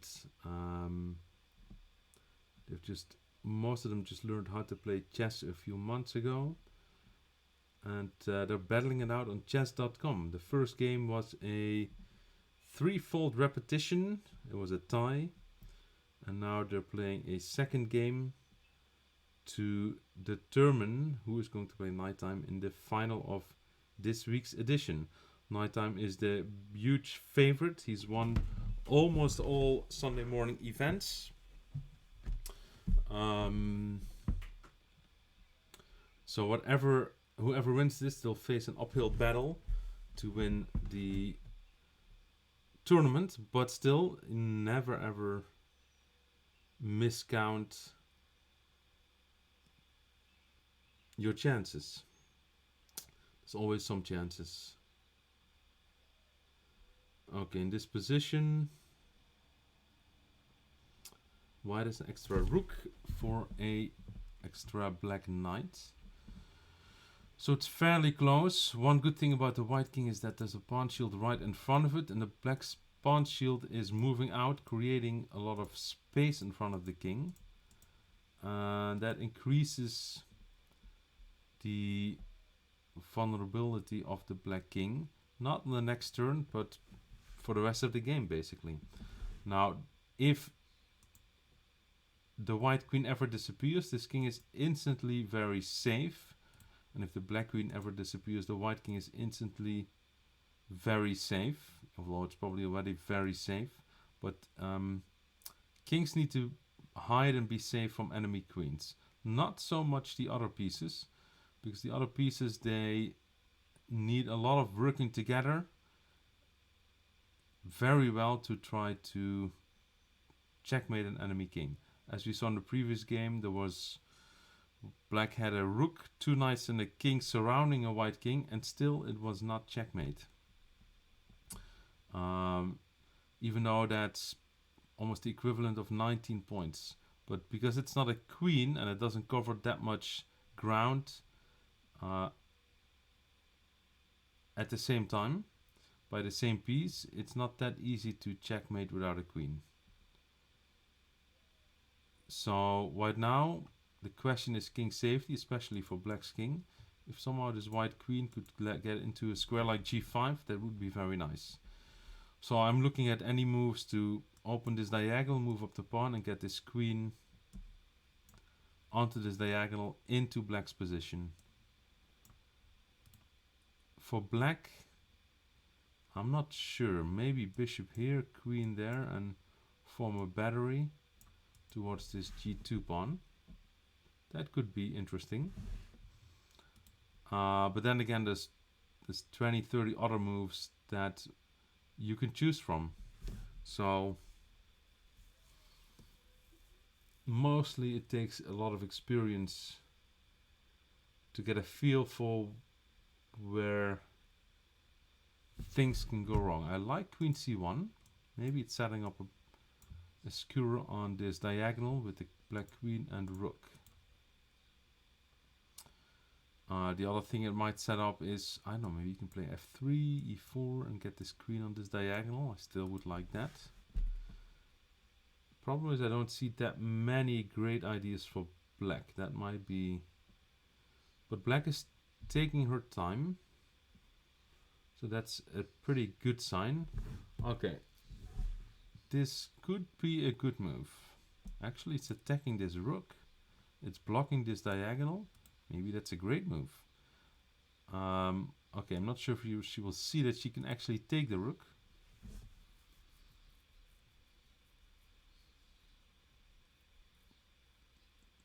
The longer she doesn't do it, the higher the chance she doesn't see it. But if not that, it's not that easy to find any other move that jumps out. So the situation where the best move is also the only easy move to play if you see it. If you don't see it, it's impossible to play it.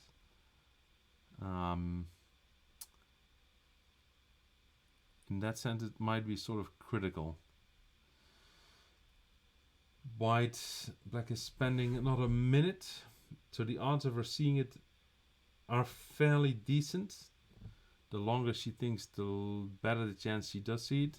Okay, she doesn't, and she does play a move that I think makes some sense to attack this knight. Okay, now the black knight should take this bishop. Well, technically I guess you could still take the rook, but you have to do something, and there she goes. Okay, Now the bishop could take that rook. And takes back. Good move. Queen a3, very nice move.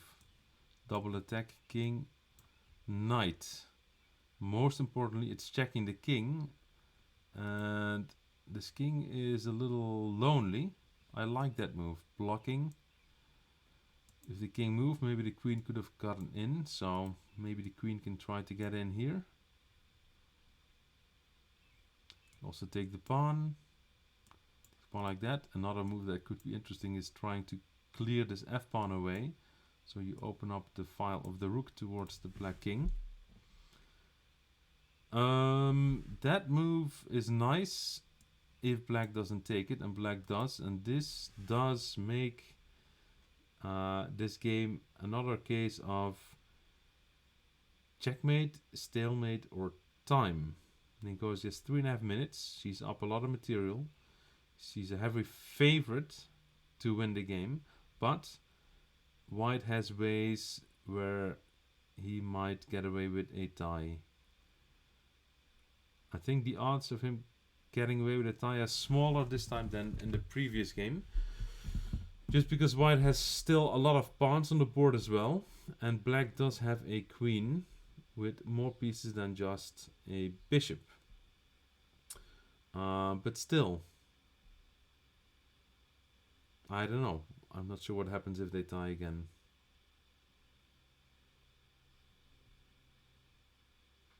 I like the idea of that move. I like this move. Attacks the queen. Gives the king some breathing room. I like that move as well. Attacks the pawn. I like this move as well. Defending the pawn.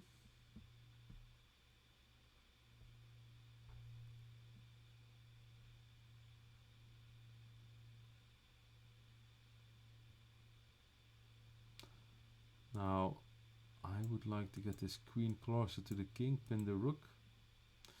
But it's not easy to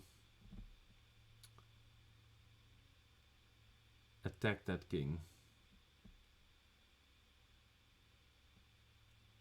Now, if you put this position in the hands of a world champion, the white king will be checkmated within 5 moves. But that's a world champion. It's sort of knight takes. Now if the rook takes, black is losing the queen. Uh-oh. This game just steamed right ahead, straight into a draw. Because neither side... Well, black is still winning technically, but not easily. But black has to queen this pawn. White has to queen one of his pawns if he wants to win. Most likely, the game will end in a tie where neither side can promote anything.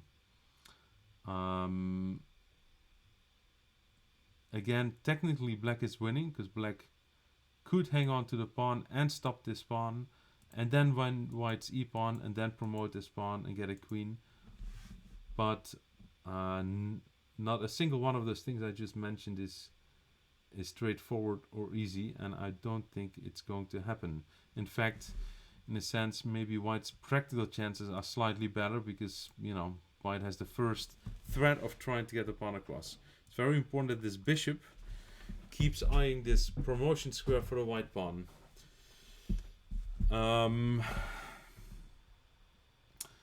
In that sense, it's actually quite a complicated position.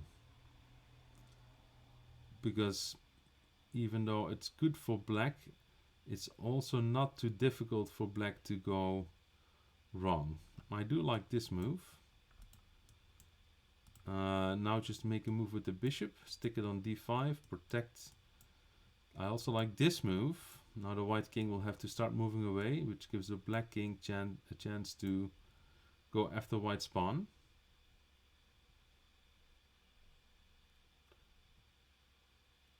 We're entering a critical phase of the battle. This white king will keep moving. The moment it attacks the bishop has to make sure it goes to safety. Because otherwise the king takes and white promotes. Uh-oh, there we go. And white promotes, and now it's all up to white. Will white be able to checkmate? Actually, here's the problem. Black has only 50 seconds left. White doesn't have to checkmate to win. If black runs out of time and white still has a queen on the board, white wins. So white is a huge favorite now. White should follow the pawn with the king and then eventually take the pawn with the queen. So black's only hope is getting this pawn across in time and hoping to trade white's queen before time runs out. It's getting very close. One more. Uh-oh, this is it. Aha. Alright, so now black's only hope is a stalemate. Still decent chances, but it will have to happen within 35 seconds. 33. All she should do is just play quickly. It's the only thing black should do. And hope that white will somehow create a stalemate. We're not too many king e3 stalemate, king d3 stalemate. And there it is. Alright, to be continued. I'm not sure how, but it will be continued. Let's see what the contingency plan is for a tie in the semi-final. Maybe one blitz game? I don't know. Let me try to ask the tournament director and see what he has to say. Maybe he's listening in. Maybe he'll answer me before I'll even text him the question.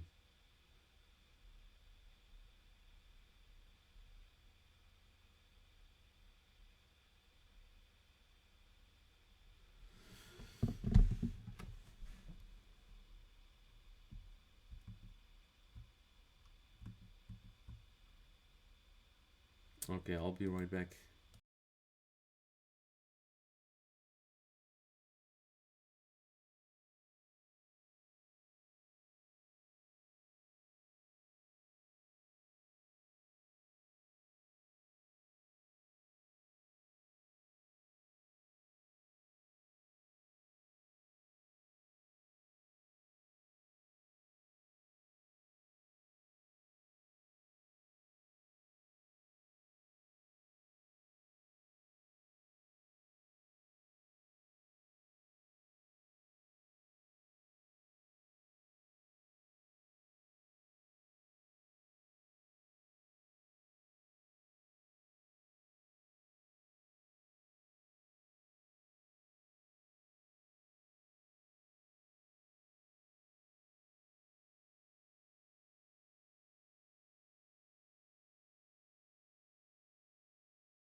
Alright, and I have an update.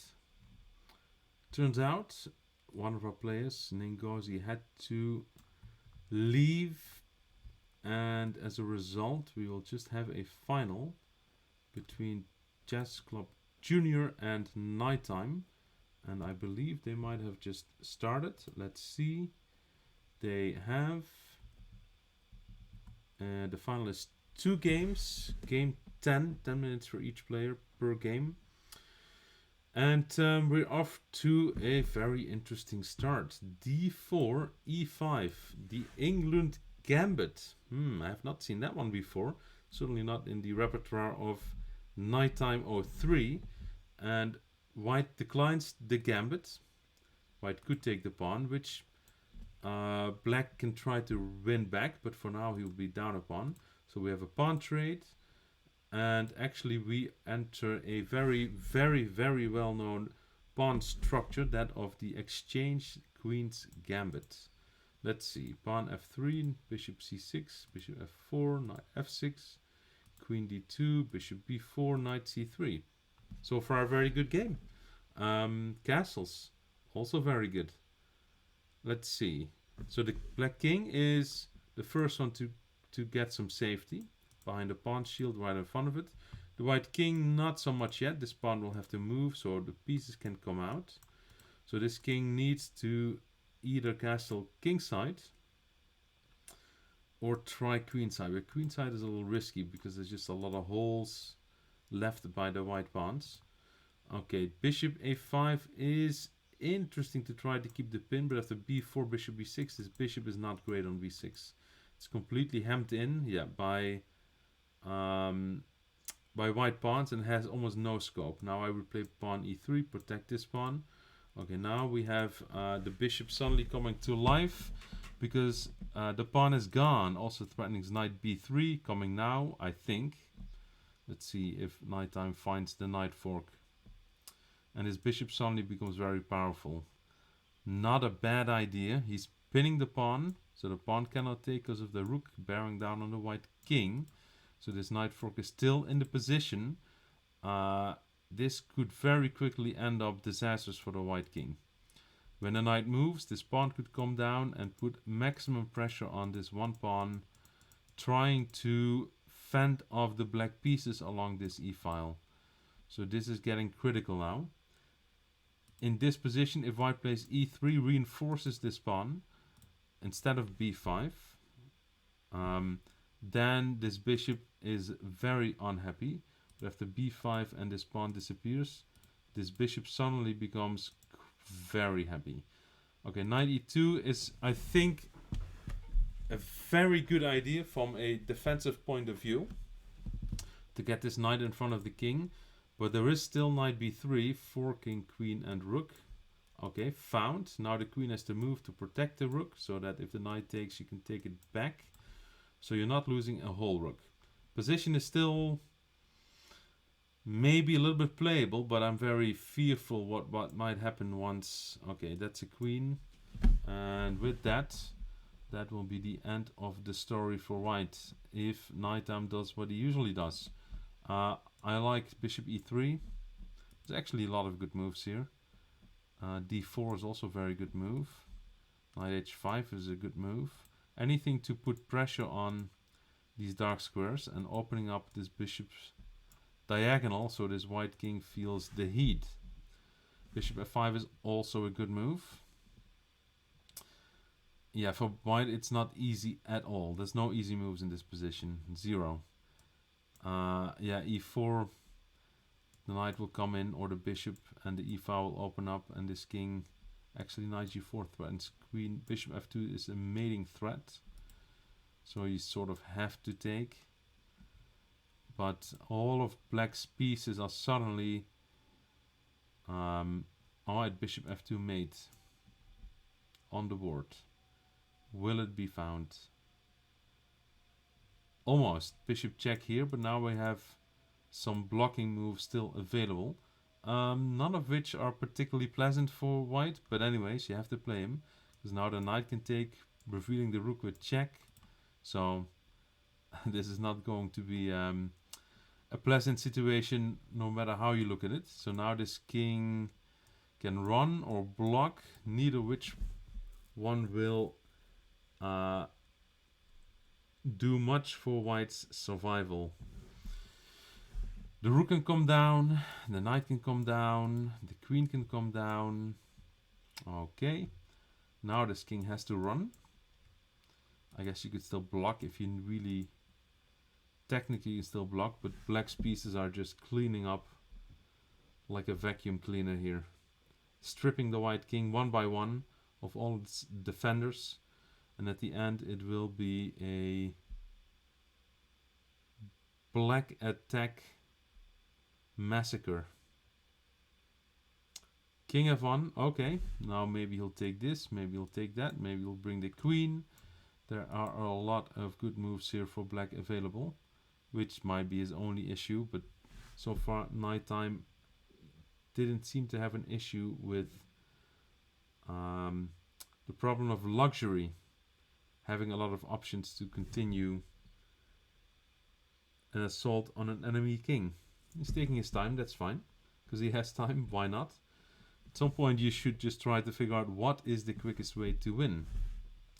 I see so many good moves: queen d4, queen f6, queen h4, knight c1, probably queen d1 is almost made, queen d3 is almost made, bishop d3 is almost made, rook e1 is almost made.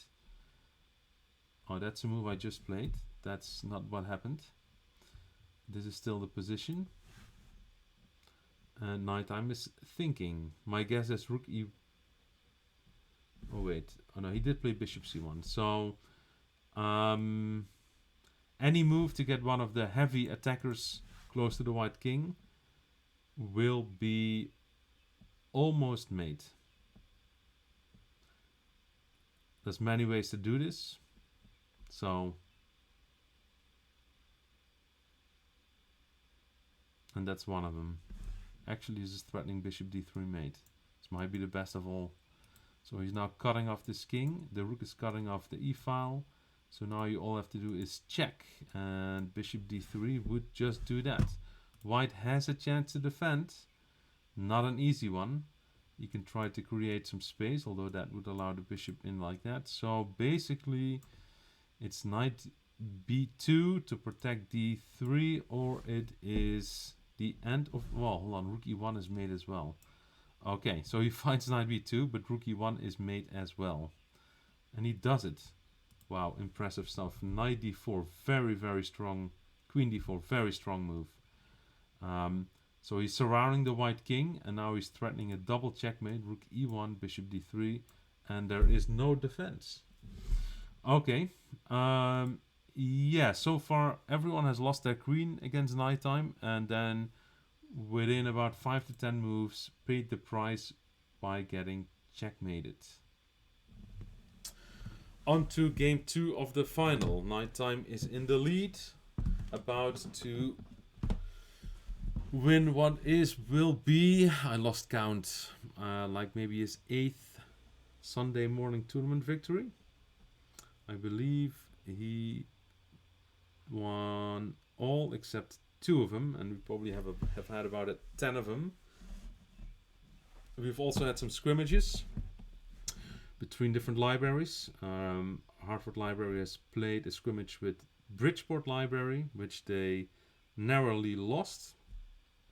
And they played a scrimmage with the West Hartford Library, which they won. I'm not sure if we will see another one this month. Hopefully.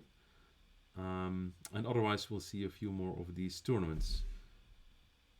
Now, I think actually the next game is about 15 minutes away. Is my... No, we're not. Because they just started. Nighttime playing white. Chess club game aborted. Maybe they are. Let's see what's going on. What is going on? I mean, they might as well play now. Whether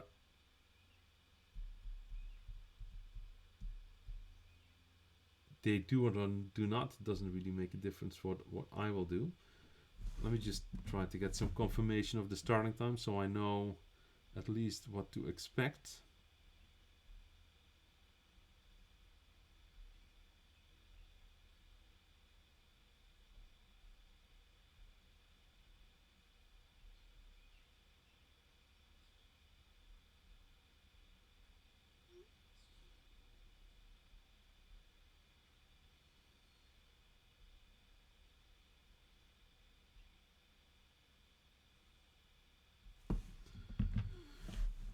Okay, I got confirmation. It is 11:30, which means I get a little bit of time to play some more games of my own. The last one was a bit of a disaster, to put it mildly. I sort of know why, because I figured out one of my weak spots. Well, that's has been a weak spot for decades, and I figured it out quite a long time ago. It's hard to improve on. The moment you're no longer young, it gets harder and harder to learn things, remember things, improve on things. Memory is just not that good anymore. So whenever there's a battle of two knights against two bishops, or I'm not too great with two knights, and I actually put myself in a position where I had to defend with two knights, and that went well for a while, and then eventually I lost both on time and on position. So maybe this time I'll keep my Dragon Bishop alive. I'm playing against an FIDE Master, Alex Kolin. Seems to be a Russian FIDE Master. I don't know who he is. I don't think I've ever played him. We're in a Sicilian Dragon, very aggressive opening. Things could go sour for my king very quickly in this kind of environment. He is already trying to go after my king by pushing his pawns. I've played this position many times before, so I'm still in fairly familiar territory. Is he playing, gearing up for e5? He might actually try to play e5 here. So, where do I move my bishop? Okay, I'm going to sacrifice my b pawn. But on second thought, maybe I shouldn't have done that. Alright, well, whatever. What is done is done. He can take my a pawn, he can take my b pawn. He can live a very good life. Both would mean that the one thing I can definitely not do is trade queens. I also shouldn't think that long. I'm spending way too much time here. Now I don't want to lose any of my pawns, but I'm not really seeing how to go about it. Queen a5, I guess. Okay, let's just play queen a5. I would really like to push my pawn to a4, but I don't really see a way to engineer that, so I'm going to not do it. So pushing my pawn to b4 is what is on the menu, and forcing that knight one way or another. I pre-moved. If he takes my bishop, I already have my move ready. I can click and undo my pre-move. Maybe I should, otherwise it gets complicated for the viewers. So he's going to play knight d5. I think that is fairly certain at this point. And then I would take, and he takes back with his bishop, or what? Oh, let's see. Knight d5 is probably incoming, and I would have to take. He was threatening mate in 1 with the knight, and he takes with the bishop. Okay. Alright, let me attack that bishop. Actually, maybe it wasn't that good. Oh boy, not playing very well. e6, queen g5 would have been better. And now he plays this move, and now my knight has to move again. Alright, okay, I don't want it to move. I'm just going to double down on my knight on f4. My d6 pawn is in somewhat of a pickle. I can still defend it. So I will. Now I have to get my pawn to a4, so let's prepare for that. Is he going to checkmate me on the h file? No, come on. Can't do that. h5 I'll have to take with my knight.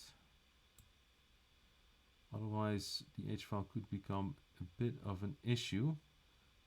which it might still become. How bad of an issue is this going to be? I'm a little nervous. Okay, let's play rook c8. 43 seconds. He could go all out for the attack here. You could take a play g6, get the queen in. Dangerous stuff. I think I can still defend it, but it's becoming a very... Yeah, there he goes. Let's pre-move this. Rook c4 was my plan, but actually it doesn't really work, does it? I have to protect g6.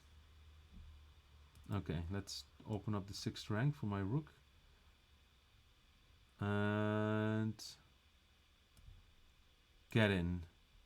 Get in there. I'm just hoping this is not mate. That's all there's to it. Okay. Alright, let's take this guy.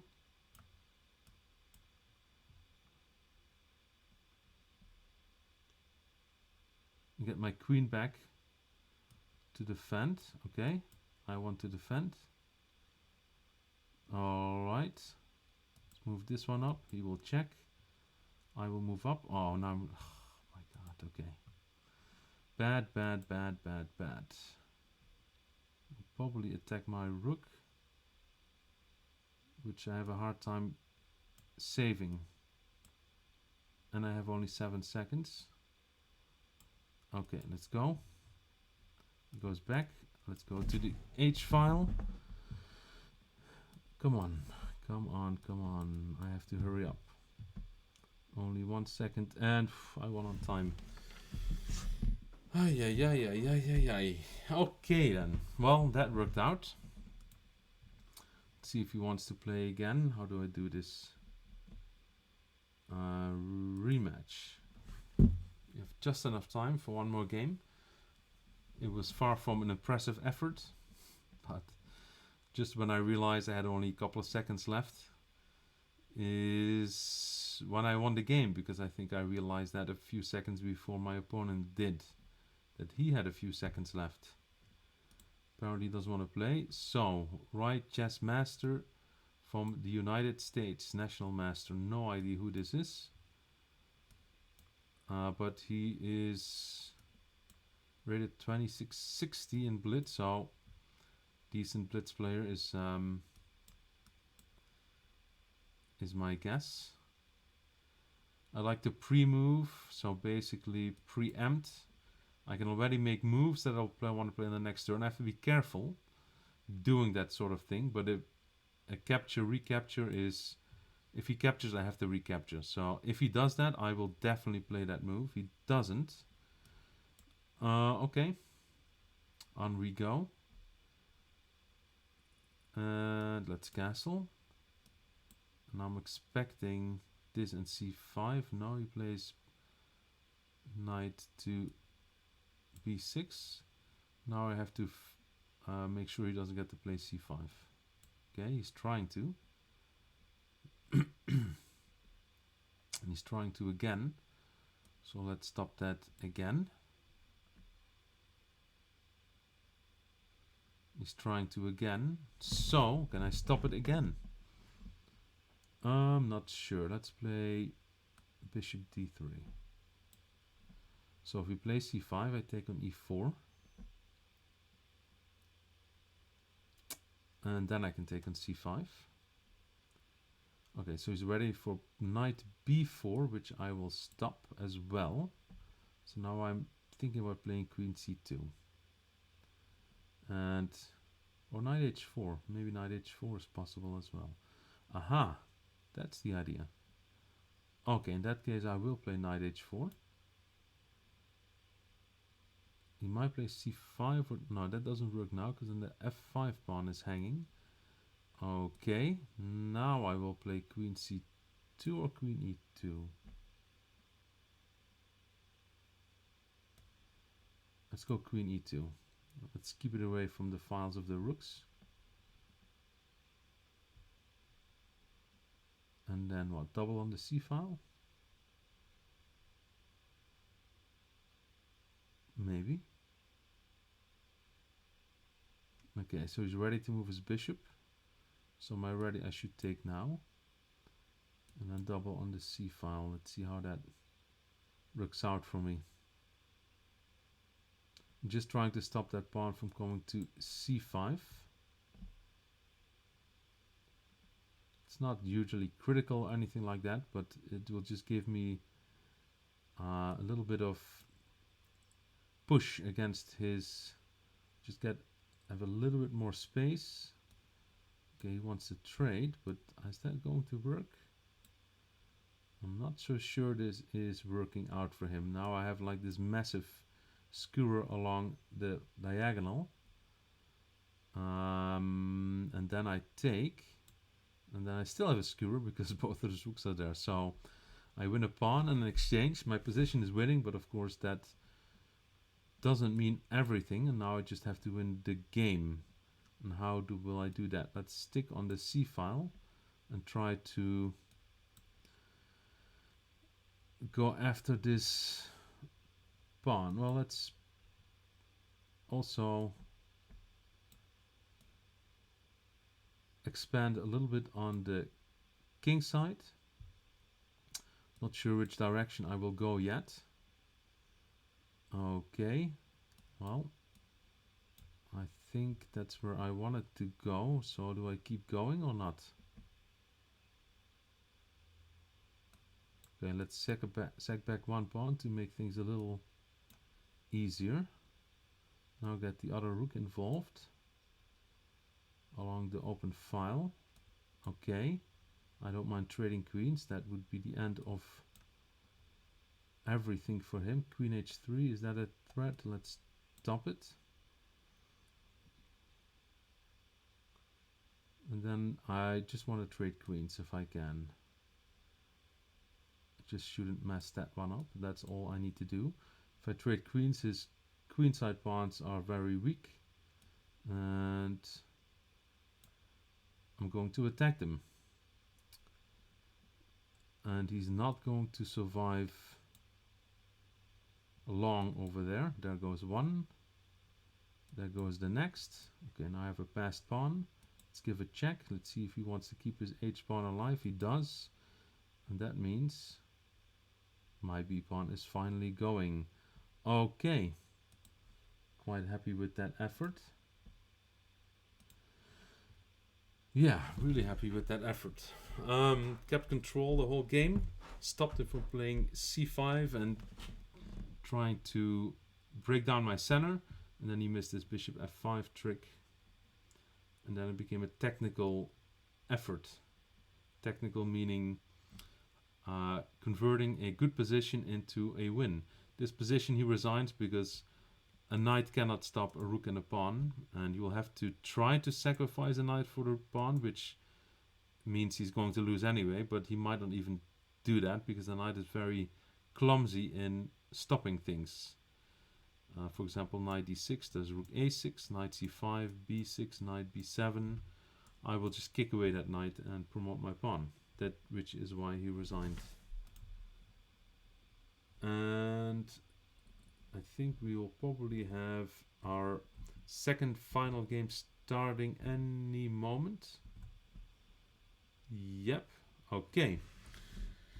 Nighttime playing with white against Chess Club Junior. Nighttime won the first game in fairly convincing fashion. And we have a repeat of the Alekhine defense that they played before. That ended in a brilliant mating attack by Nighttime. Well, let's see. Well, in this position he has to go to c5 if he wants to keep the knight alive.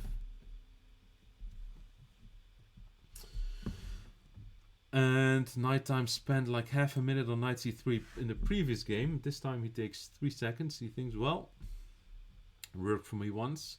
Let's see if it will work again. Knight c6 was not played. I think e6 was played in that game, but the knight still should go to a6. a4 it will be taken, and e6 it will get forked. So yes, now d5 is a nice move, except so knight f3, very good. Now you're ready to push the second knight as well, and he stops that. So white doesn't have to do it. He stops any black piece from coming to b4. Very good. This is what we call prophylaxis. He's already defending against what black might want to do. G5. Okay, this bishop can just take it. That's not a great prospect for the queen, and the bishop can still take it, or the pawn. I like it better with the pawn effect. If the queen gets to h5, it's mate. Okay, rook g8 is an interesting move. f7 wins the queen. f7 check. Bishop takes queen. Yeah, nighttime is just missing much.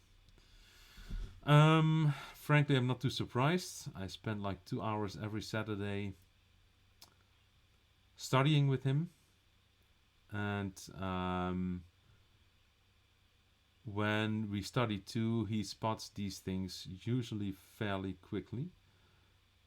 And he's made an enormous amount of improvement over the last, what is it, February is when we started, so we're now about 3 to 4 months into it. And I can usually sort of predict what he is thinking and what he might do, because it's usually very similar to what I'm thinking and what I might do. Check is a very good move.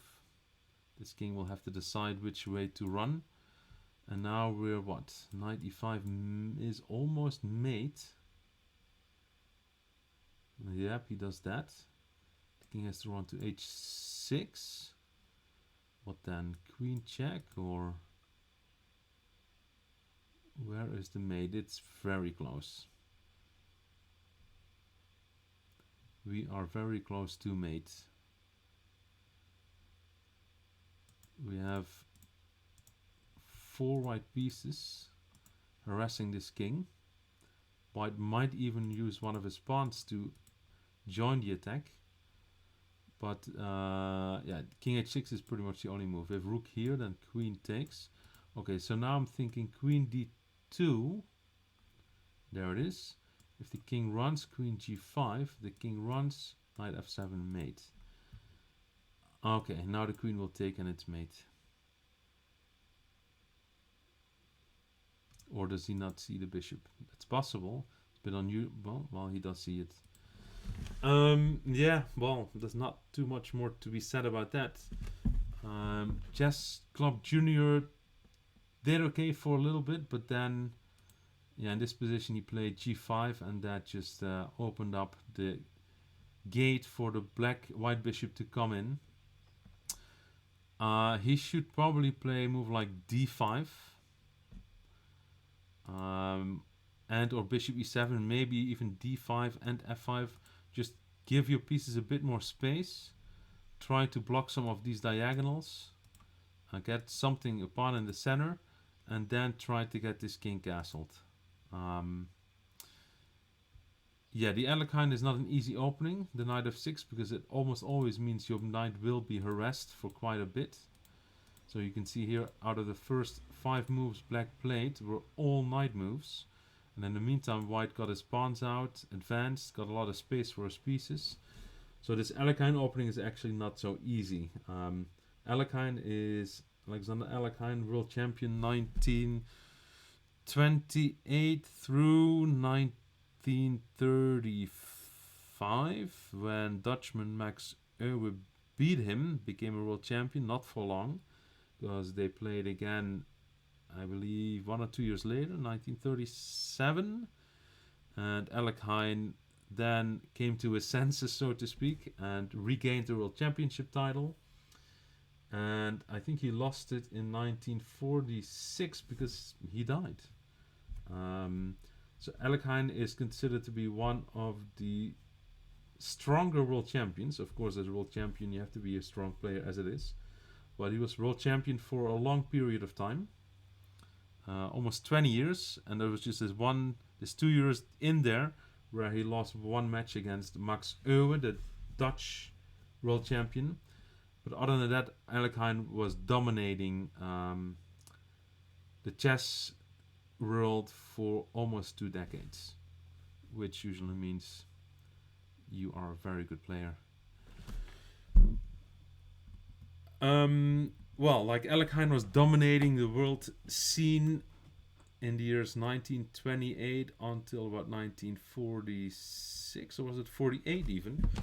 Anyways, Nighttime is dominating these Sunday morning tournaments, and I think he would do good to play more chess and find some good opposition. There's a lot of good chess players in the Hartford area. There is also one of the biggest clubs in the northeast of the country is the New Britain Chess Club, who meet every Tuesday evening in person again. They went online for a while. They're back in person Tuesday evenings. Some of the best players from Connecticut and from Hartford will play there every week. There's a number of masters. There's also a lot of young players, children. There's players of all levels, so anyone can get good opposition, a good game there. They also have some classes that they give. I'm not sure if they resumed those, but a very active club. And at the Armenian Church in New Britain every Tuesday evening. They might start usually I think at 7, sometimes at 6. You should find their webpage online and they have all the information there. That would be probably an interesting spot for nighttime to find some action. There's also a bunch of tournaments coming up in the Hartford area. They had been suspended for almost a year because of the pandemic, but they are restarting. Last week we had a big open tournament in Chicago, the Chicago Open, and the same organizer has a number of tournaments in the New England area. One is at the Bradley Airport the weekend of July 17, 18, 16th through 18th of July at the Bradley Airport at the Sheraton Hotel. Then he has another event later in August in Sturbridge, just across the border into Massachusetts, which always has a huge contingent of players from Connecticut. There's also some tournaments in New Haven by a new organizer at the Omni Hotel. I believe that's June 19th is the next event. Then there's also the Chess Club of Fairfield County in Norwalk, one of the nicest chess clubs in the country, and they have events on Saturday and Sunday. Quads, which means 4-player round robins, and you only play against players of about the same level. So they have that both days in the weekend, and sometimes they have other events as well. I believe there's also a lot of junior players attending those events. And there's also the Play More Chess Academy in Hamden, which is a very nice club who have events throughout the week, I believe. They have their own building with about, 20, room for 40 players or so. Regular tournaments, classes. So I can recommend that as well. What else is there at this moment in Connecticut chess? Forgive me if I forget something.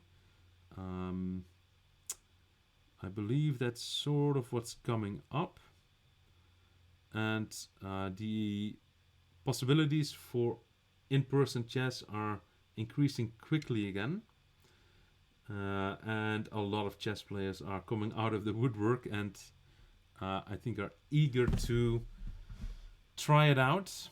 Play online, play with a person right in front of you, which is the best way to play chess, in my opinion too. I have not done it that much, but I do agree it's probably the best way to play or to study. Congratulations to Nighttime for another victory. Congratulations to Chess Club Junior 2 for making it to the final.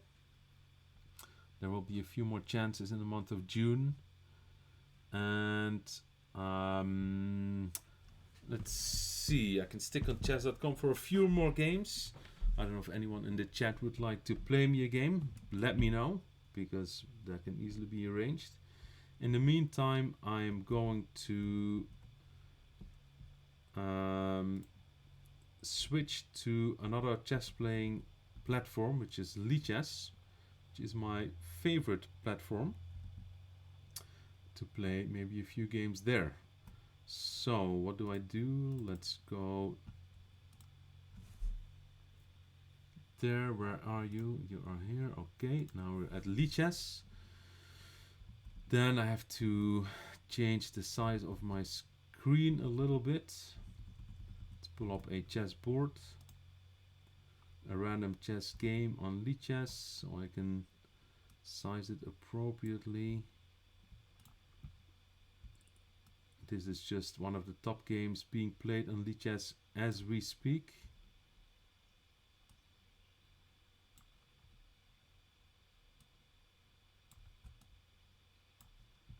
Between a GM and an IM. Okay. Now, let's see what I can play. I can either play someone looking for a single game. I can also play a Lichess tournament. Let's go back to the lobby. Alright, there's some people trying to play a game and play arena tournaments. One of my favorite tournaments to play. Let's go for the bullet arena. Why not? We have about how much left in the tournament? 14 minutes. 20 points behind. Once you get a streak of 2 wins, you can suddenly start to gain more points. And I'm playing someone named Depression. Well, that's a bit of a downer. 1 minute for the whole game. So I'll try to talk, although I'm not sure how much. So far we're in a pretty standard setup. Actually in rook e8, well, I'm just trying to warm up. Let's see if he plays d5. He does. And now we switch into a King's Indian where my rook belongs on f8. So let's put it there. Okay. Now let's speed up the affair a little bit. Yeah, you can take my knight. I have no issues with that. I like dark squared bishops, so you better move it. Okay, that knight attacks this pawn. Not a big deal. Alright, this is a bad move. Now he's giving me a chance to block the complete queen side, and then I can try to win my game on the king side. Actually, I should leave my bishop on c8 to protect my pawn, and I'm going to gear up for the move g4. But I can do it whenever I want to. He doesn't want to. Gives me square f4. Let's jump into that square. And will I... No, I'm not going to just yet win that pawn on h3. I'll take my sweet time. Okay, there we go. All right, let's trade that. Let's... What? What? He didn't take my queen back. Uh-oh, and now I fall into this trick. Okay, that's too bad. But I'm winning on time, so that's the one benefit, I suppose. Run! No, you're not running. Okay, you want to take? Okay, well. When he was running out of time, his moves randomized, and I was not in the mood to face random moves yet. Luckily. Okay, now I can click Berserk. I get half a minute for my whole game. He gets a minute. But if I win, I gain 1 more point compared to the ordinary. He's playing some random moves, which might not work out for him for too long. Let's just put it that way. Yeah. Let's do a little nighttime action by pushing all up. I'm dropping a pawn, not a big deal. He's not going to survive this for too long with that king on that square. Okay, let's take. Let's push. Open up all avenues. Oh, the knight on f4 is hanging, has been hanging forever. Okay, then I'll take it. Alright, now I have to watch out for the g file. Let's not waste any time going after his king. I'm trading queens, but his king is in a bit of a pickle nonetheless. Okay, there's a check. Let's take this back. Where's my mate? Rook e7 would almost be mate. This is mate. Okay, so I get 3 points for this. Now I've won 2 games in a row, which means the points I can gain pretty much double. I can get 5 for a berserk win when I'm hot, and I'm hot both figuratively as literally. And let's go. Let's see if he'll play f6. He does not.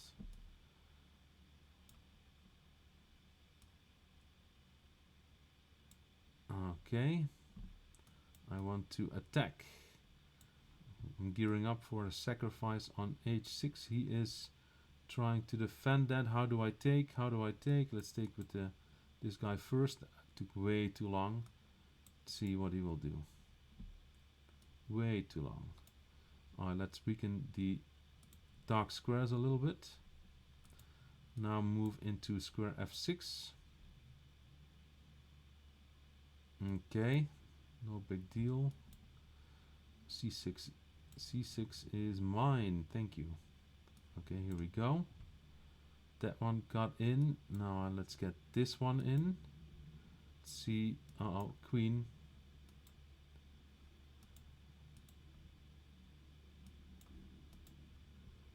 Mate is getting close. That was a good move.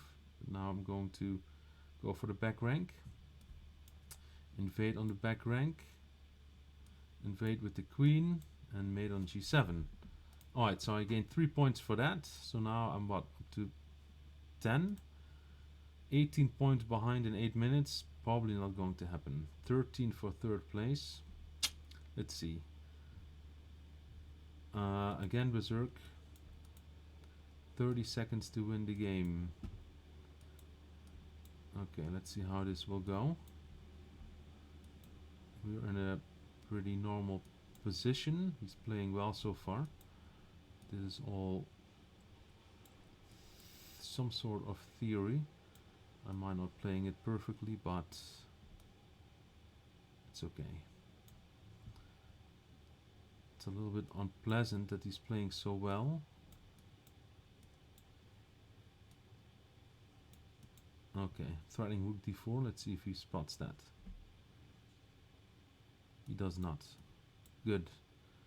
That's one piece up.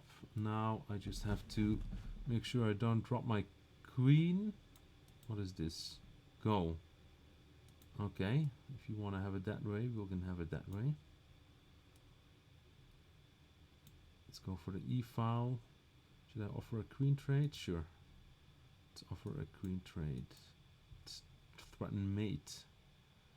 Will he defend against it? He will. Let's go for that e pawn. Alright, I missed that one. Is that important? It might be important. What's going on? Panic. Total panic. Come on. I have to pre-move everything.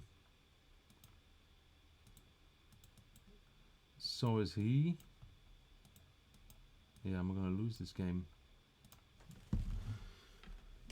Very clever. He started checking me and I couldn't predict anything anymore. And there you have it. The risk. 1689. That was a costly defeat. Now I am 22 points behind. So now I have to berserk everything, no matter how strong the opposition, which is going to increase the chances of me losing quite a bit. Okay, that's a good start. Another good start. Alright, let's I have to pre-move. You're not going to mate me. Not without your dark squared bishop. You might try to do some damage there. Let's get my own chances active. Going pretty well, I must say. Really. Okay. Okay. Alright, it's gonna have resigns. Alright, a bit of a comeback.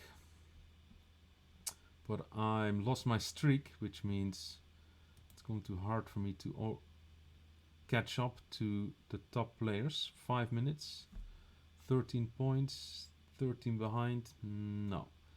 Let's see if I can make it to the top 10, taking maximum risk by berserking against pretty good players.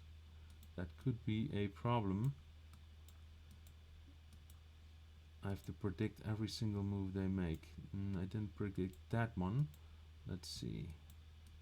Okay, I can predict this, I can predict that, I can predict that, I can predict this, I can predict this. I should have not allowed b5, but okay, not that it really matters a great deal right now, because I am too slow. Too slow.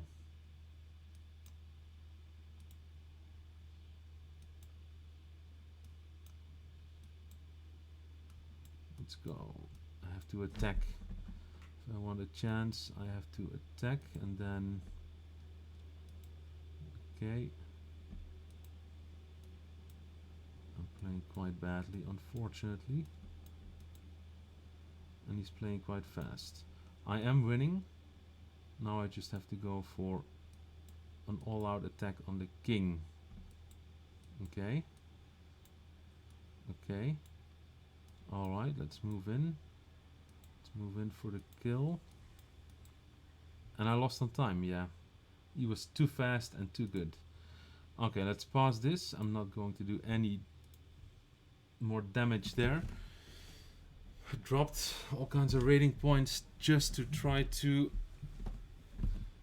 improve my chances. Let's see, what do we end with? I should actually... let's do a little puzzle. Storm. And let me make sure you can see what's going on here. So 3 minutes. Solve as many puzzles as possible. And I am allowed to make 3 mistakes. Well, 2, I guess. On the third mistake, I lose. Let's see. Let's open it up a little bit more. Apparently, my high score all time is 57. And this week I did it once and I got 44. Okay. When I make my first move, it starts. I already see that rook f2 is going to leave a mark. Because I win a queen. Check and mate. Check and mate. Check and mate.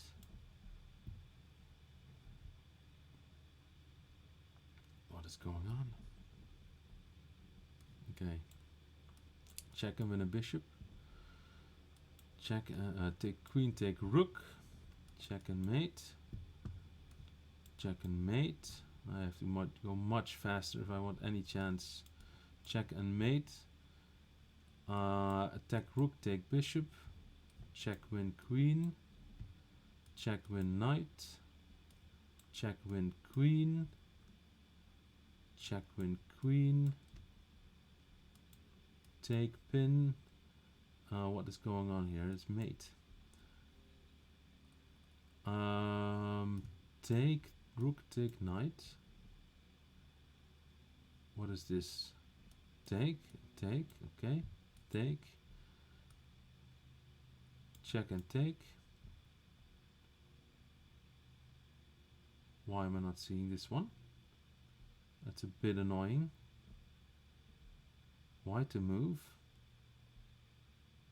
I shouldn't take too long. I guess I have to take.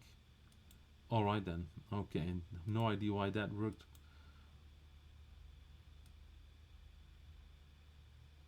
Okay, this has to be correct.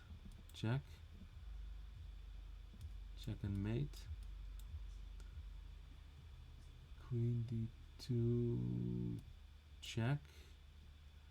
And take. Check and take. Check.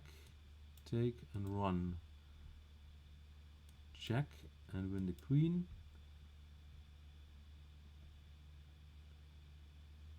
All right. Not sure what the has to be check. I don't see anything else. And check again. No.